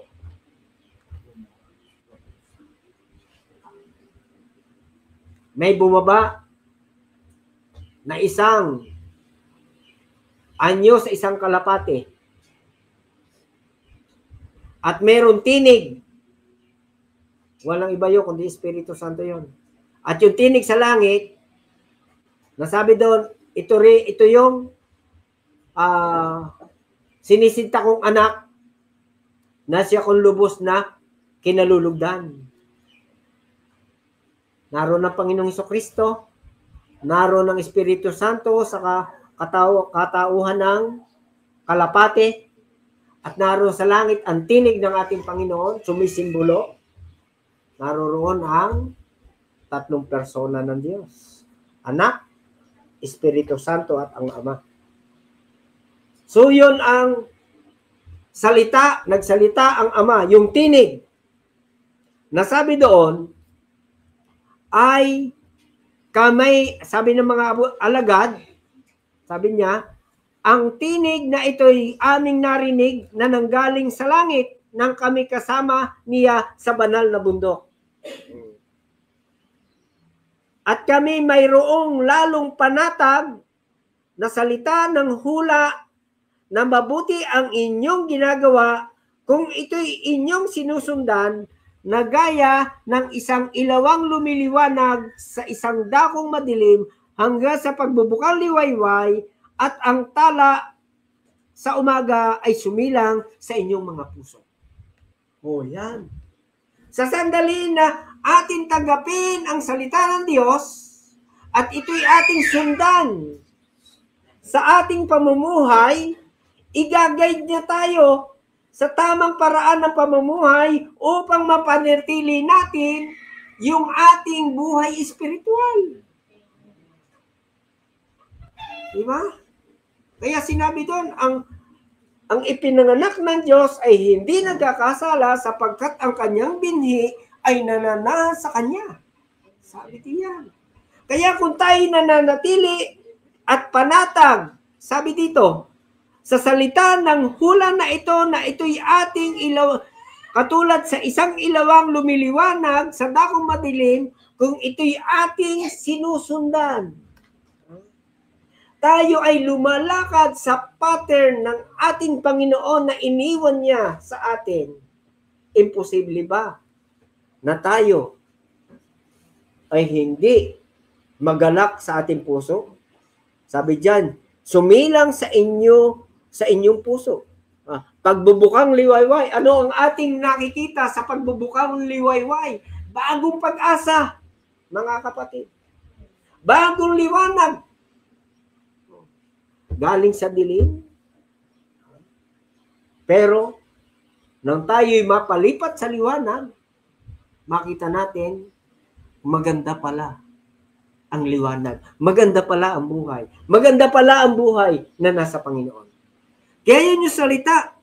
Tinig na mula sa langit, ilawang lumiliwanag. Sabi pa sa awit 119:105. No? Yan yung salita, yan ang ating Panginoong Jesucristo. Kung tayo nananatili sa Kanya, sa Kanyang mga turo, sa Kanyang aral, imposible ba na tayo'y mahiwalay? No?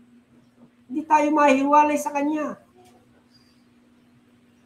Doon sa ating pinag-aralan, kung kayo nga'y binuhay, nakalangit niya, ay hanapin ninyo ang mga bagay na nasa langit, na kinaroroonan na ni Kristo. Spiritual.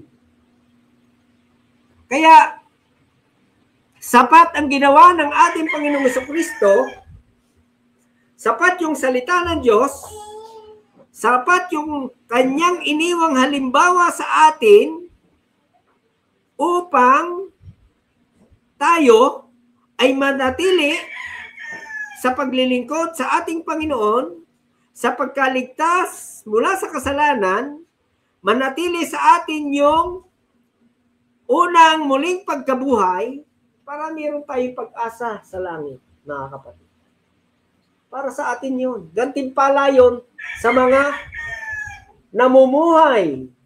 Binuhay niyang mag-uli. Kaya sabi niyo, nasa kanya ang buhay. Sabi doon. Sabi dito, at ang buhay ay nahayag, at aming nakita sa 1 John 1:2, at ang buhay ay nahayag, at aming nakita. Ang kaligtasan ay ating tinanggap, at nakita natin, naranasan natin, yung buhay na hiwalay sa kasalanan, mga kapatid. Pwede pala sa buhay nating ito na tayo sa kabila ng sama ng sanlibutan, sa kabila ng napakapanganib at napakasamang sanlibutan ito, tayo makapamuhay, hiwalay sa kasalanan, mga kapatid. Kaya yun yung salita. Yan si Kristo.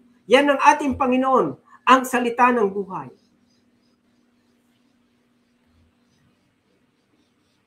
Ngayon, kung hindi pa natin tunay na tinanggap ang ating Panginoon, wala pa sa atin si Kristo.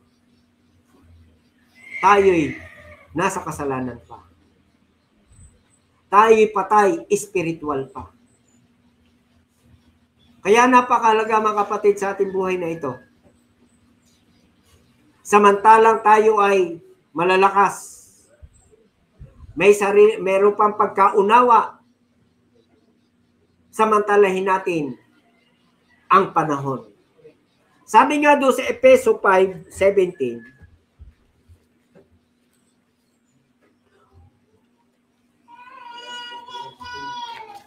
yan.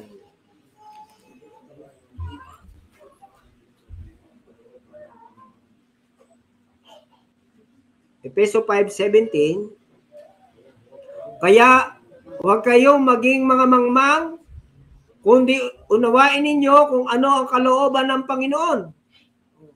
Ano ang kalooban ng Panginoon? Huwag tayong maging walang alam, huwag manatiling para bagang hindi natin narinig ang tinig ng salita ng Diyos, ang tinig ni Kristo. Huwag tayong maging mangmang, huwag tayong magbingi-bingihan na parang hindi natin naririnig ang salita ng Diyos. Tanggapin natin siya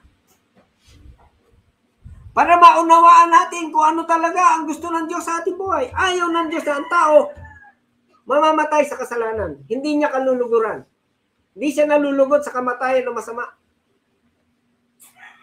Ang gusto ng ating Panginoon, lahat tayo na kanyang nilalang, tayong mga tao na espesyal na obra maestra ng ating Panginoon, ng ating Diyos, ay sa Kanya pupunta.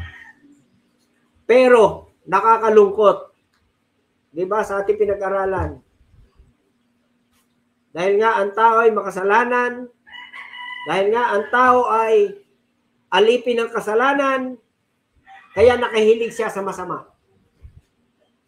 Dahil lang doon sa ugat ng kasalanan, dahil sa pagkahulog ng ating magulang na si Adan at Eva,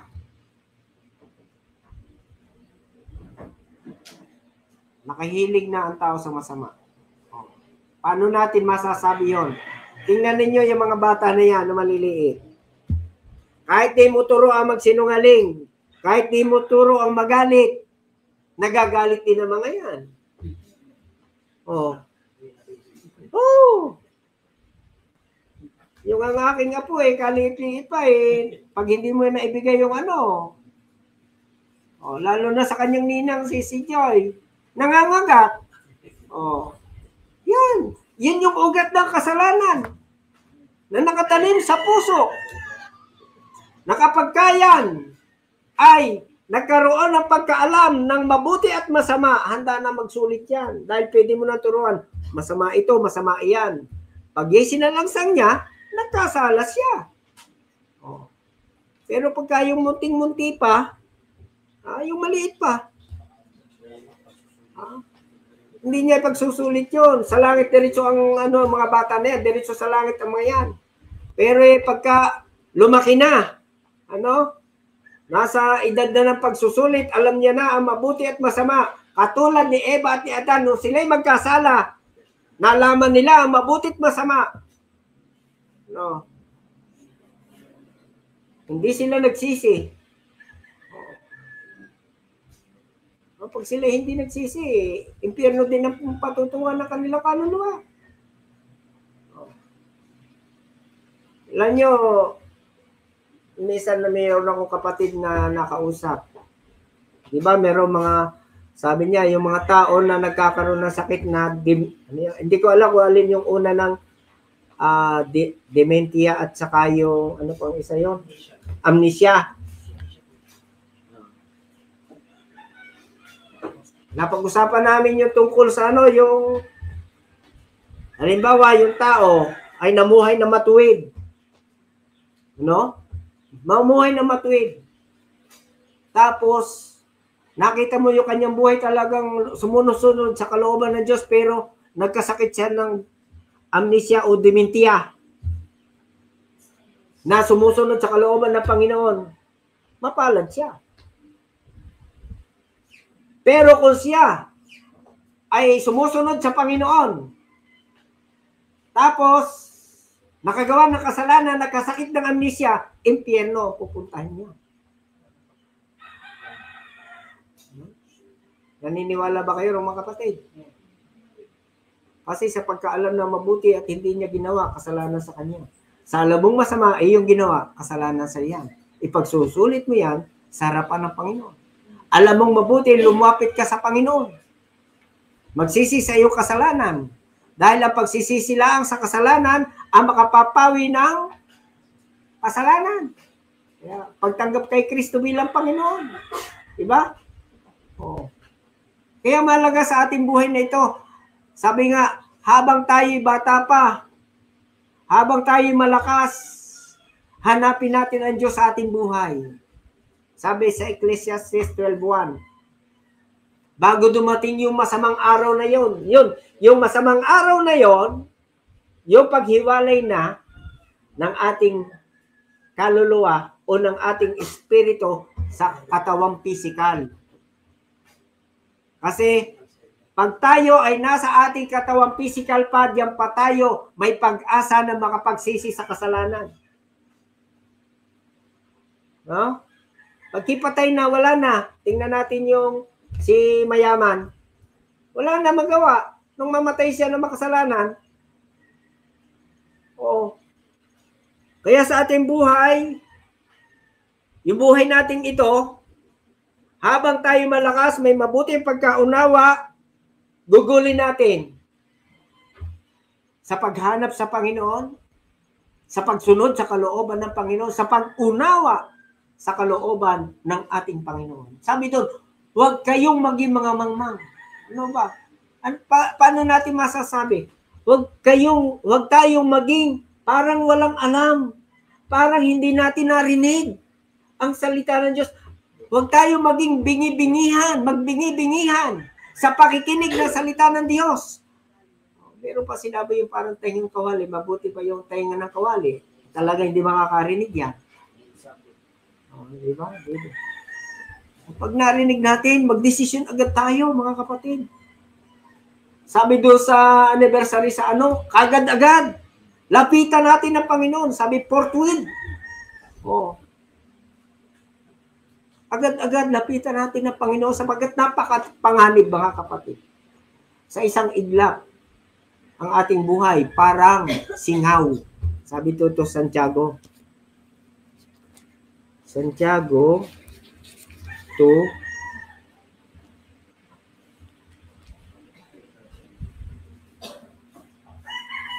Parang bulaklak ng damo. Sabi doon. Kaya makita natin na kapag dakay nawawala,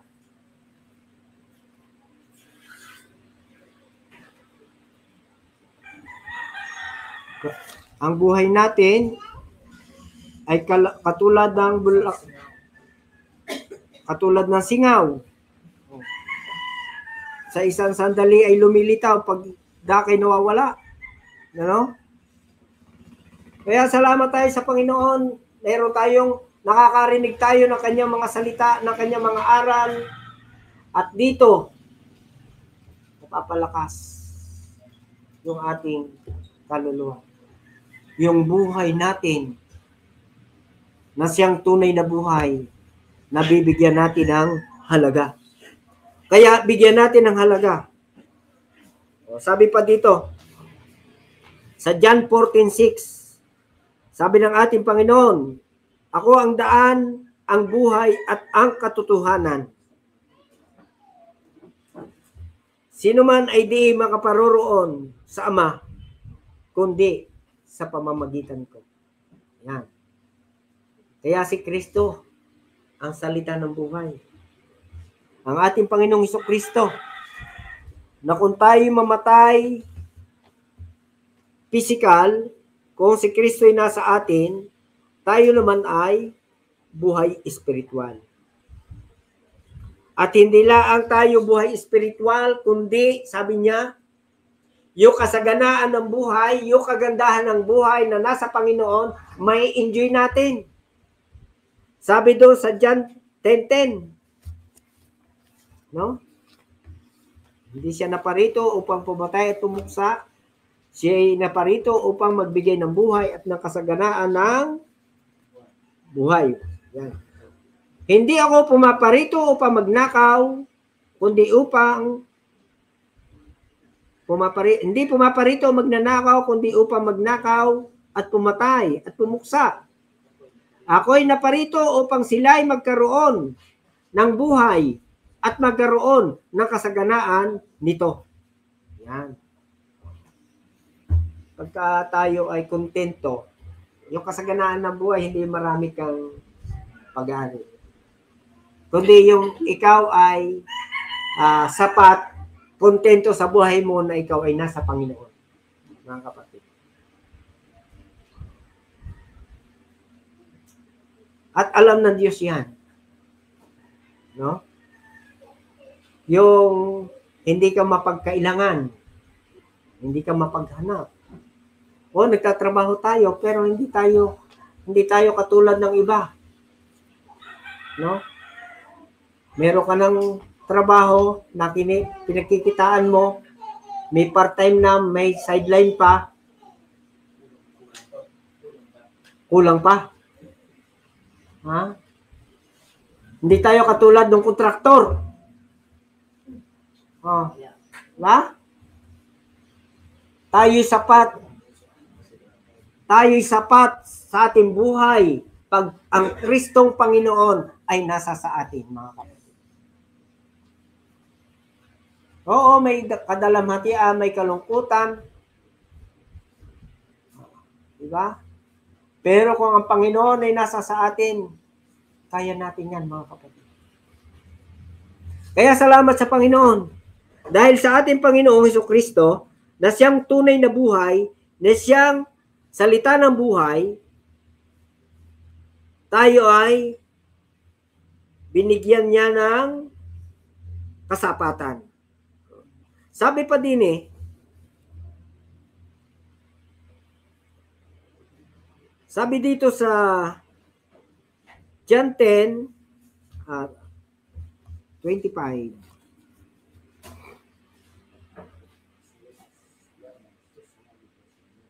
Sinagot sila ni Jesus, sinabi ko sa iyo,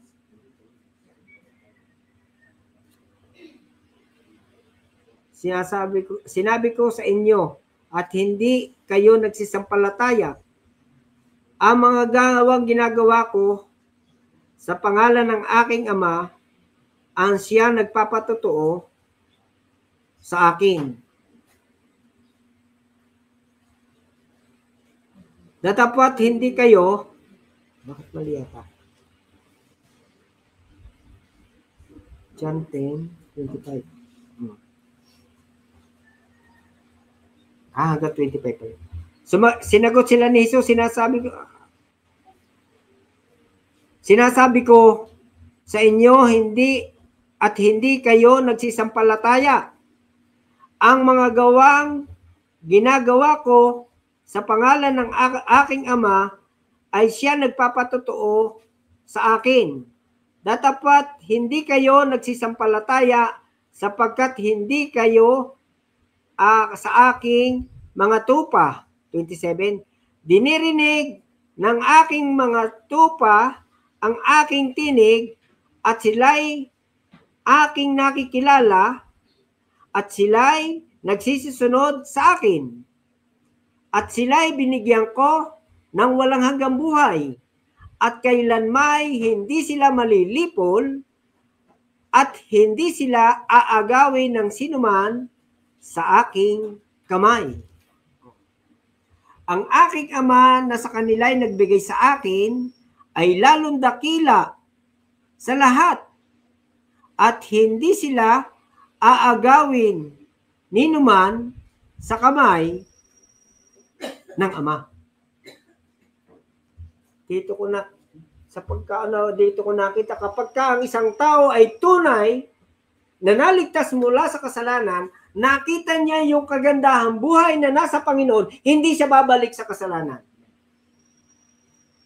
Nakita niya yung buhay kung gaano kabuti ang Diyos sa kanyang buhay. O di ba? Yun ang mga patutuo ng mga kapatid. Kahit sa aking buhay, salamat sa Panginoon. Nakita ko na walang pinakamagandang buhay kundi ang buhay na nasa Panginoon. At kahit si Pablo, ganun din. Kaya sabi niya, sa ganang akin ang mabuhay ay si Kristo. Ang mamatay, pakinabang. No? Kung ang buhay na ating ikinabubuhay ay binabubuhay natin sa buhay panlangit, kapag tayo may namatay, physical, pag humiwala yung ating kaluluwa sa ating physical na katawan, may kasiguruhan tayo doon sa gantimpala ng ating Panginoon doon sa langit. Yun ay gantimpala. Gusto ba natin na tayo gantimpalaan? Ang ginagantimpalaan lang, mga kapatid, ay yung nagwawagi. Yung laging natatalo, yung laging namamatay espiritual at nabubuhay espiritual, yung pagayong-gayon ng ang kanyang espiritual na buhay, gawa ng kasalanan, sisi, gawa ng kasalanan, sisi, hindi kalooban ng Diyos yan. Paano pagka nagkalindulan? Paano pag dumating na ang Panginoon? Sabi, mapalad ang kung dumating ang kanyang Panginoon, ay marat na gayon ang ginagawa niya. Sa ating buhay, mapalad tayo kung dumating ang Panginoon na tayo ay nasa pananampalataya. Na tayo ay naglilingkod sa Panginoon. O, katulad ng ating isang kapatid. Sabi niya, kapatid, hindi muna ako makakasamba. Ako'y naliliyo. Sa susunod na, siguro sa susunod na linggo, ako'y magaling na. Samban na ako. Mag-online na lang ako. Mag-online, kahit online, mga kapatid. Kung araw ng linggo, mag-online kayo. Saan man kayo naroroon. Oo. Ano kabuluhan niya mga cellphone na yan? Na halos ay minuto, sandali, nadidiyan, hawak-hawak ninyo. Pero pagka Sunday, ay, nakakalimutan ba ka? Huwag niyong kakalimutan ka. Kung wala man kayo sa mga pananambahan, huwag niyong kalilimutan yung araw ng linggo para sa Panginoon yun. Yan yung makalangit na gawain. Nasabi ng kapatid na si Apostol Pablo sa mga taga-Colosas 3, kung kayo ngay muling binuhay na kalakip ni Kristo, ay ilagak ninyo inyong pag-iisip sa mga bagay na kinaroroonan ni Kristo. Yang espiritual, yung mga gawain natin sa Panginoon. Yan yung kinaroroonan ng ating Panginoon. Yung mga gawain espiritual. Mga kapatid, kompleto tayo. Mula linggo, Lunes, Martes, Merkules, Huwebes, o Biyernes, meron na din. O, di ba? Na online.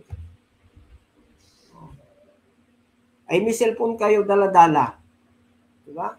Kahit ikay nasa sasakyan, nakikita natin, may mga kapatid, kahit nasa sasakyan, nakapalo sa gawain, sa online ng Church of God in the Philippines.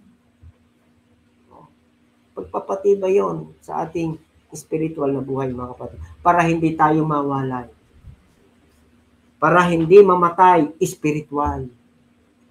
Mga kapatid, yun yung buhay. Pag tayo binuhay niya, kalakip niya, sabi pa ni Apostol Pablo sa mga taga-Galatia 2:20,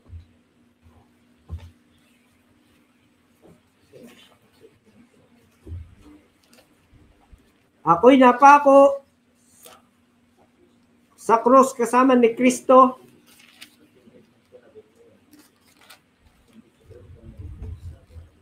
Ako'y napako sa krus na kasama ni Kristo. Hindi na ako ang nabubuhay, kundi si Kristo ang nabubuhay sa akin. At ang buhay na kinabubuhay ko ngayon sa laman ay kinabubuhay ko sa pananampalataya. Ang pananampalataya na ito ay sa anak ng Diyos na sa akin ay umibig at ibinigay ang aking sarili dahil sa akin. Ibinigay ni Kristo ang buhay niya. Nagpakasakit sa krus ng Kalbaryo para tayo ay maligtas mula sa kasalanan. Para tayo mabuhay espiritual. At huwag nang mamatay espiritual. Ibig sabihin, huwag nang gagawa uli ng kasalanan. Kaya sabi niya, hindi na ako ang nabubuhay sa aking sarili, kundi si Kristo na. Katulad ito ng ang mabuhay ay si Kristo, ang mamatay, pakinabang. Mga kapatid. Gusto niya makikinabang tayo. Ayaw niya na tayo'y malulugi, mga kapatid. At tayo rin ay makasama doon sa walang hanggan buhay sa langit. Kaya, sabi din niya John 17:3,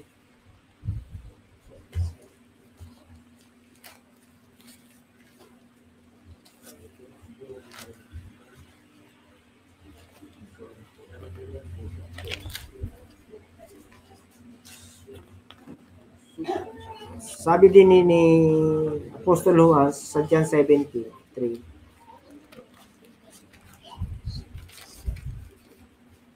at ito ang buhay na walang hanggan, na ikaw ay makilala nila na isang Diyos na tunay, na siyang iyong sinugo sa bakutid bagay, si Jesucristo. Yan, napakaliwanag. Kaya kung nakilala natin ang ating Panginoong Jesucristo bilang ating Panginoon at sariling tagapagligtas, meron tayong buhay na walang hanggan. Kung nakilala natin, kung tunay natin nakilala siya. Kung tunay nating nakilala siya, tayo din naman ay kanyang kilala. Tayo ay merong banding. Meron tayong harmonious relationship sa Diyos. Walang pader na nasa gitna ng paghiwalay. Walang kasalanan.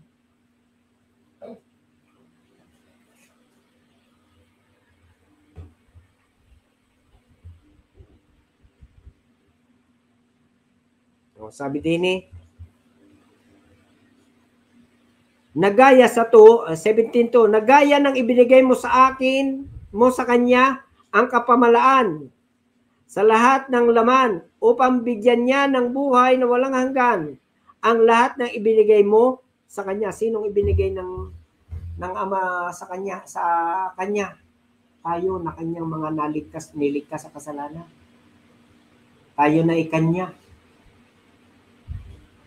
No? At meron tayong pag-asa doon sa langit. Yung ating spiritual na buhay, yung ating physical na buhay, pansamantala lang yan, physical na yan.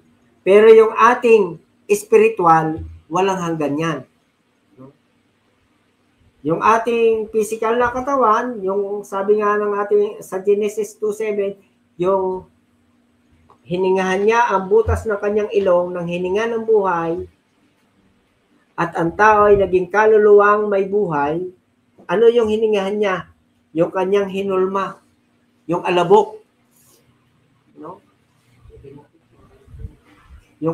Yung putik na kanyang hinulma. Hinulma niya ng tao.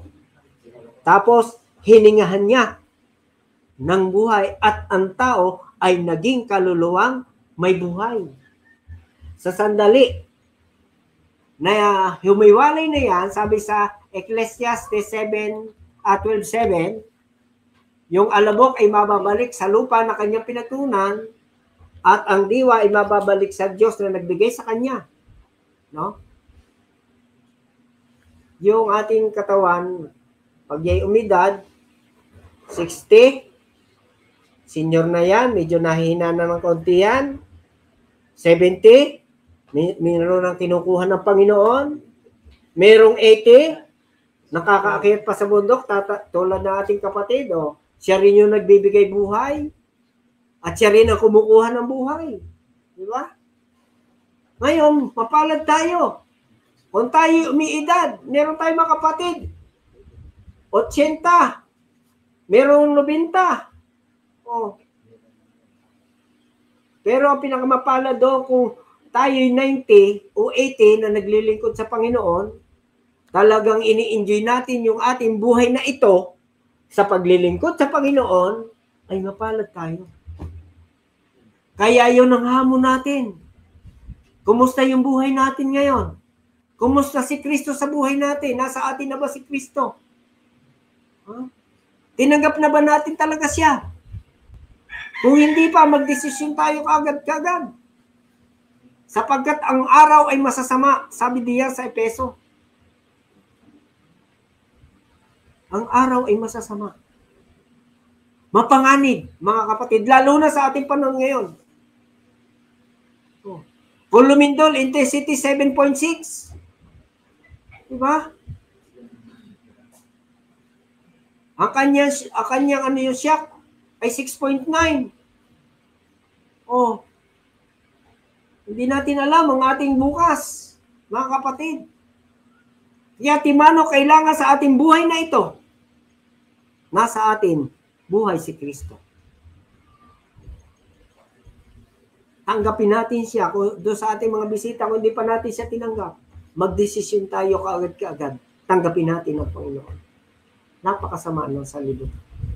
Yung mga babala ng Biblia, nakikita na natin, digmaan. Sabi pa doon, ang pag-ibig na marami ilalamig. Magkakaluluhan, ang ama sa anak, magkapatid. Diba? Nangyayari na ang kasamaan. Napakasama. Ay, yung panggising ng Panginoon, lindo, naalaala ko yung Muslim na ano namin doon, nakasama ko yung manager ko, yun daw mga lindol, mga hangin, kidlat, sundalo daw ng Panginoon. Parang ako'y kumbinsido dahil bakit? Pag naglilindulan, Diyos ko po, Diyos ko po. Di ba? Ay saka natawag ang mga tao sa Diyos, Diyos ko po, Diyos ko po. Anong kabuluhan noon? Kung hindi mo tatanggapin ng Panginoon. Di ba? Sundalo nga. Kasi bakit panggising? Yung lindol. Marami tuwawag sa Panginoon, yung mga sakuna. Binibigyan tayo ng pagkakataon ng Panginoon para ang tao ay makapagsisi. Sabi nga, hindi mapagpaliban ng Diyos tungkol sa kanyang pangako, gaya ng pagpapalibang ginagawa ng iba. Kundi, sabi niya, mapagpahinuhod siya na ang gusto niya ang lahat ng tao ay magsipagsisi sa lahat ng dako.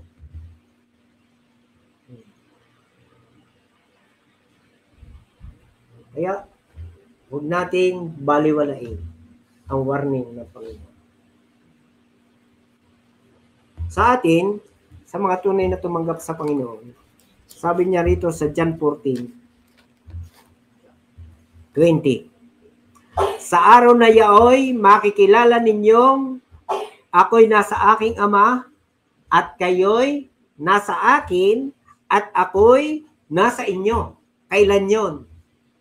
Pag tayo'y tunay ng pinapanahanan ng Espiritu Santo ng Diyos.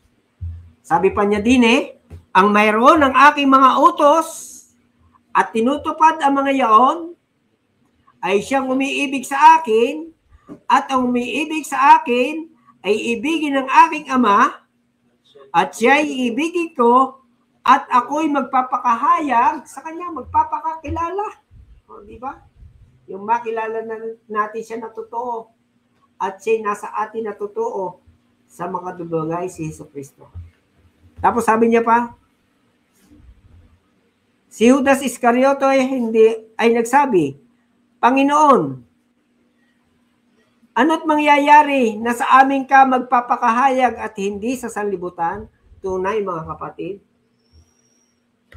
Yung mga taga-sanlibutan, kahit yung mga sinasabi nilang sila'y tumanggap sa Panginoon ko, hindi sila naligtas mula sa kasalanan, patuloy sila nagkakasala, hindi kilala ang Panginoon. Sila lang ang nakakakilala sa Panginoon, pero hindi sila kilala ng Panginoon dahilan sa kanilang kasalanan. Yan ang sinabi dito. Kaya sabi din sumagot si Jesus at sinabi sa kanya, kung ang sinuman ay umiibig sa akin, ay kanyang tutuparin ang aking salita at siya iibigin ko ng aking Ama at kami pasasa kanya at siya gagawin aming tahanan. Tatahanan tayo ng Espiritu ng Diyos kung tayo'y malinis. Hindi tatahanan ng Espiritu ng Diyos ang ating katawan pag ya'y makasalanan, pag ya'y sinungaling, pag ya'y madaraya, pag ya'y manlalamang, pag ya'y mapagmura. Mga kapatid, itingnan mo yung subukan mo lang, galitin yung nasa yung hindi ligtas na sinasabi nila sila'y Kristiyano. Ay, pag di di ba? Ganyan. Kaya sabi dito, ang hindi umiibig sa akin ay hindi tumutupad ng aking mga salita at ang salitang inyong narinig ay hindi sa akin kundi sa Ama nagsugo sa akin. Ang mga bagay na ito'y sinasalita ko sa inyo samantalang ako'y tumatahang kasama pa ninyo. Ang mga alay sumakutid bagay ang Espiritu Santo na susuguin ng Ama sa aking pangalan, siya ang magtuturo sa inyo ng lahat ng mga bagay at magpapalaala ng lahat na sa inyo'y aking sinabi. Kaya, nasa atin ang Espiritu Santo ng Diyos. Nasa ating kalagitnaan ngayon. Siya sa atin ngayon natin ang ating puso, ating mga sarili, mga kapatid. Ano ang ginawa ng salita ni Kristo o ni Kristo sa ating buhay? Siya ba'y tunay na salita ng buhay na sa atin? Siyasatin natin ang ating sarili. Nawa, sa mensaheng ito na ating napag-aralan, sabi doon sa isang bersikulo, huwag tayong maging mga mangmang, kundi ating unawain. Huwag tayong maging parang walang alam. Huwag tayong maging parang hindi natin narinig ang salita ng Diyos. No? Magdesisyon tayo. Tanggapin do sa mga hindi pa lubusan tinanggap ang Panginoon, sa hindi pa inihandog ang kanyang sarili sa Panginoon ng lubusan. Lapitan natin ang ating Panginoon. Tayo tumayo, tayo mananalangin.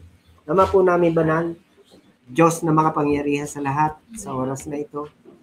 Kami nagpupuri, nagpapasalamat sa kabutihan mo sa aming buhay. Salamat po sa iyong mga salita na nahayag sa umagang ito sa aming kalagitnaan. Salamat sa salita ng buhay na sa amin ay nahayag sa pamagitan ng banal na kasulatan na iyong iniwan. Salamat po, Ama, na alam namin na ang Espiritu Santo ay patuloy na sa amin nasa kalagitnaan. Nanawa, magsimula pa kanina sa Sunday School namin pag-aaral na yung mga salita. Alam namin na gumawa na yung Santong Espiritu sa aming kalagitnaan. Kaya sa oras na ito, naasahan namin ang patuloy mong pagkilo sa aming kalagitnaan. Na kung sino man Ama ay mayroong pangangailangan sa iyo. Yung hindi pa nagdesisyon na ikaw ay lapitan bilang Panginoon at sarili tagapagligtas ng kanyang buhay. Nahandaan niya ng pagsisihan ang kanyang mga ginagawang kasalanan, ang mga kalikuan ng kanyang buhay. Ito'y mailapit niya sa altar ng paghahandog upang siya ay maging bagong tao, upang maranasan niya ang tunay na kaligtasan mula sa kasalanan, ang unang pagkabuhay na mag-uli, upang magkaroon siya ng pag-asa doon sa buhay na walang hanggan, doon sa langit. Kaya Ama, sa oras na ito, samantala kami nagpapatuloy sa pamagitan ng awit panawagan, ay amin pong inaasahan na patuloy kikilos ang Espiritu Santo sa aming kalagitnaan. Sa pangalan ng aming Panginoong Hesus, ito po ang mga aming salamalangin. Ulitin natin yung panawagan. Kung sino man ay hinipo ng Panginoon, lapitan agad natin ang Panginoon sapagkat ang Diyos ay mabuti. Huwag tayong mahiya.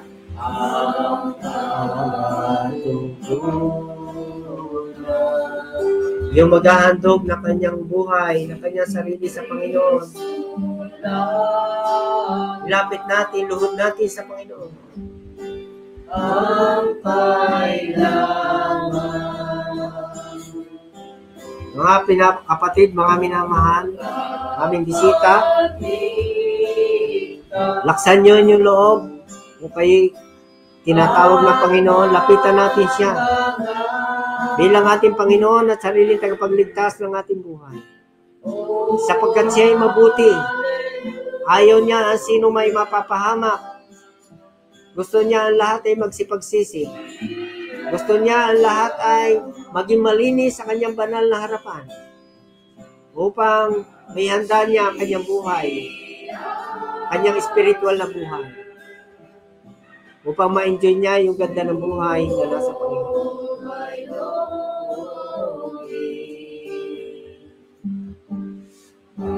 This is the answer. Mga bata, nais nyo lapitan ng Panginoon, lumod kayo. Tanggapin ninyo ang Panginoon bilang Panginoon at sarili tagapagligtas sa inyong buhay upang kayo mahiwalay sa kasalanan, mahiwalay sa mga barkada na hindi magdudulot sa inyo ng magandang buhay, na makapagpapahamak sa inyo. Makipagbarkada kayo sa mga kabataang Kristiyano.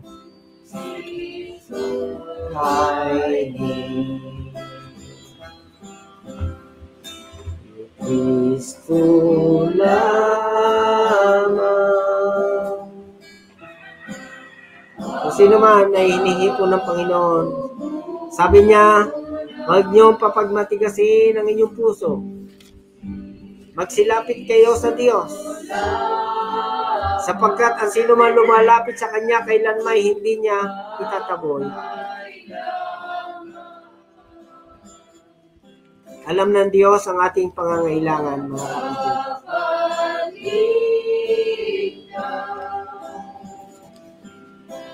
At magsilapit kayo sa bundok ng Sion, sa bayang ng Diyos na buhay, sa Jerusalem, sa kalangitan, sa di mabilang na hukbo ng mga anghel. Wala naman lalapit.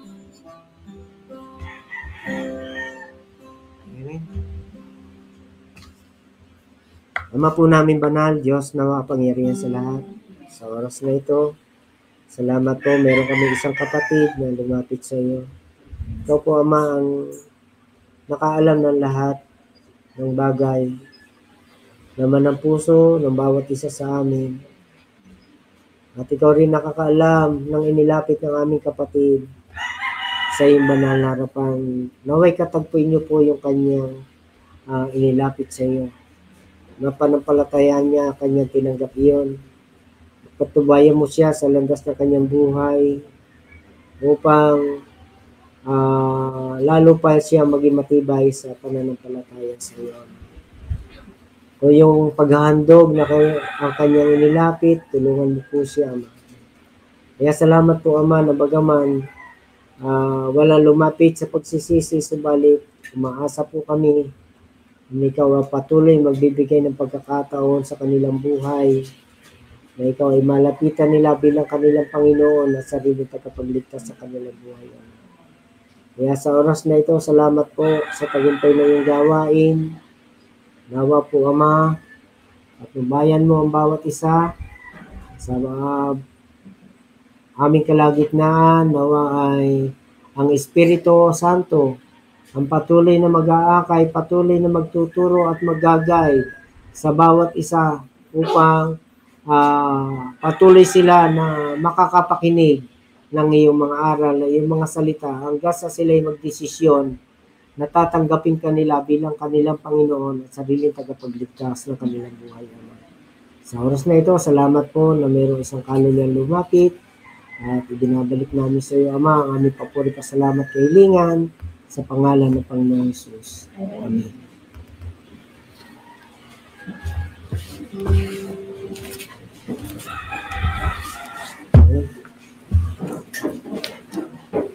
Mga kapatid,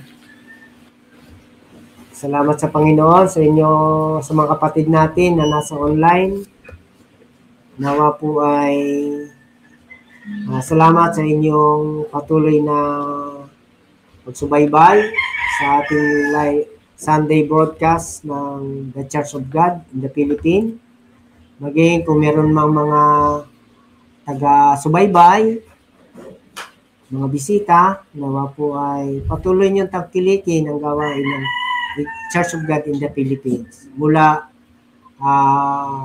Lunes, prayer meeting online. Tapos Martes ay Tagalog preaching. Sa Miyerkules ay English at Cebuano, Halili. Magiging sa Huwebes ay Ilocano preaching. At sa Friday ay yung mga kabataan natin. Salitan pala yung sa Friday.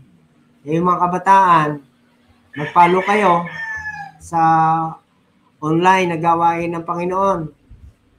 Mas mabuti yun. Yung mga kabataan natin na hindi busy sa kanilang mga assignment. No? At kayo may time. Mag-join kayo. No? Mabuti yun para makikinabang din kayo. At nakikilala din nyo yung mga kapatid na makapatiran natin sa iba-ibang lugar. No? Salamat sa Panginoon na dito natapos ang ating serbisyo sa araw na ito. Tayo magwakas panalangin. Brother Vic, tayo muna tumayo mga kapatid. At sama na rin yung ating pagsasalo-saluhan. Aming Diyos na makapangyarihan at kinabanal, hindi ang mga source nito. Salamat sa matamis na yung pakikisama sa Holy Espiritu sa aming kalagitnaan.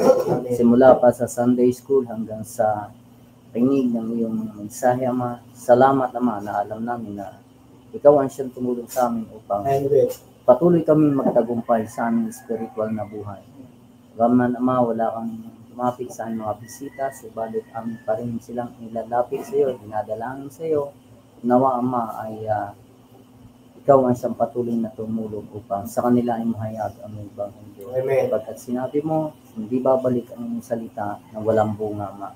Kaya kami nananampalataya na sila rin ay makikinabang sa oras na ito. Kaya salamat, Ama, sa pagpapalang espiritual na iyong pinagkaloob sa bawat isa sa amin at kami, Ama, ay patuloy na nagpupuri, nagpapasalamat na ikaw ang Diyos na siyang nagtagumpay sa bawat isa sa amin. Amen. Maging sa aming pagsasaluhan, Ama, aming panalangin, pagpalain nito sa kalulusog na physical na katawan upang ito'y patuloy namin magamit sa paglilingkod sa iyo. Kaya lahat ng ito ay aming samot na langin sa pangalan ng Panginoon Jesus. Amen. Okay po. Bye mga kapatid.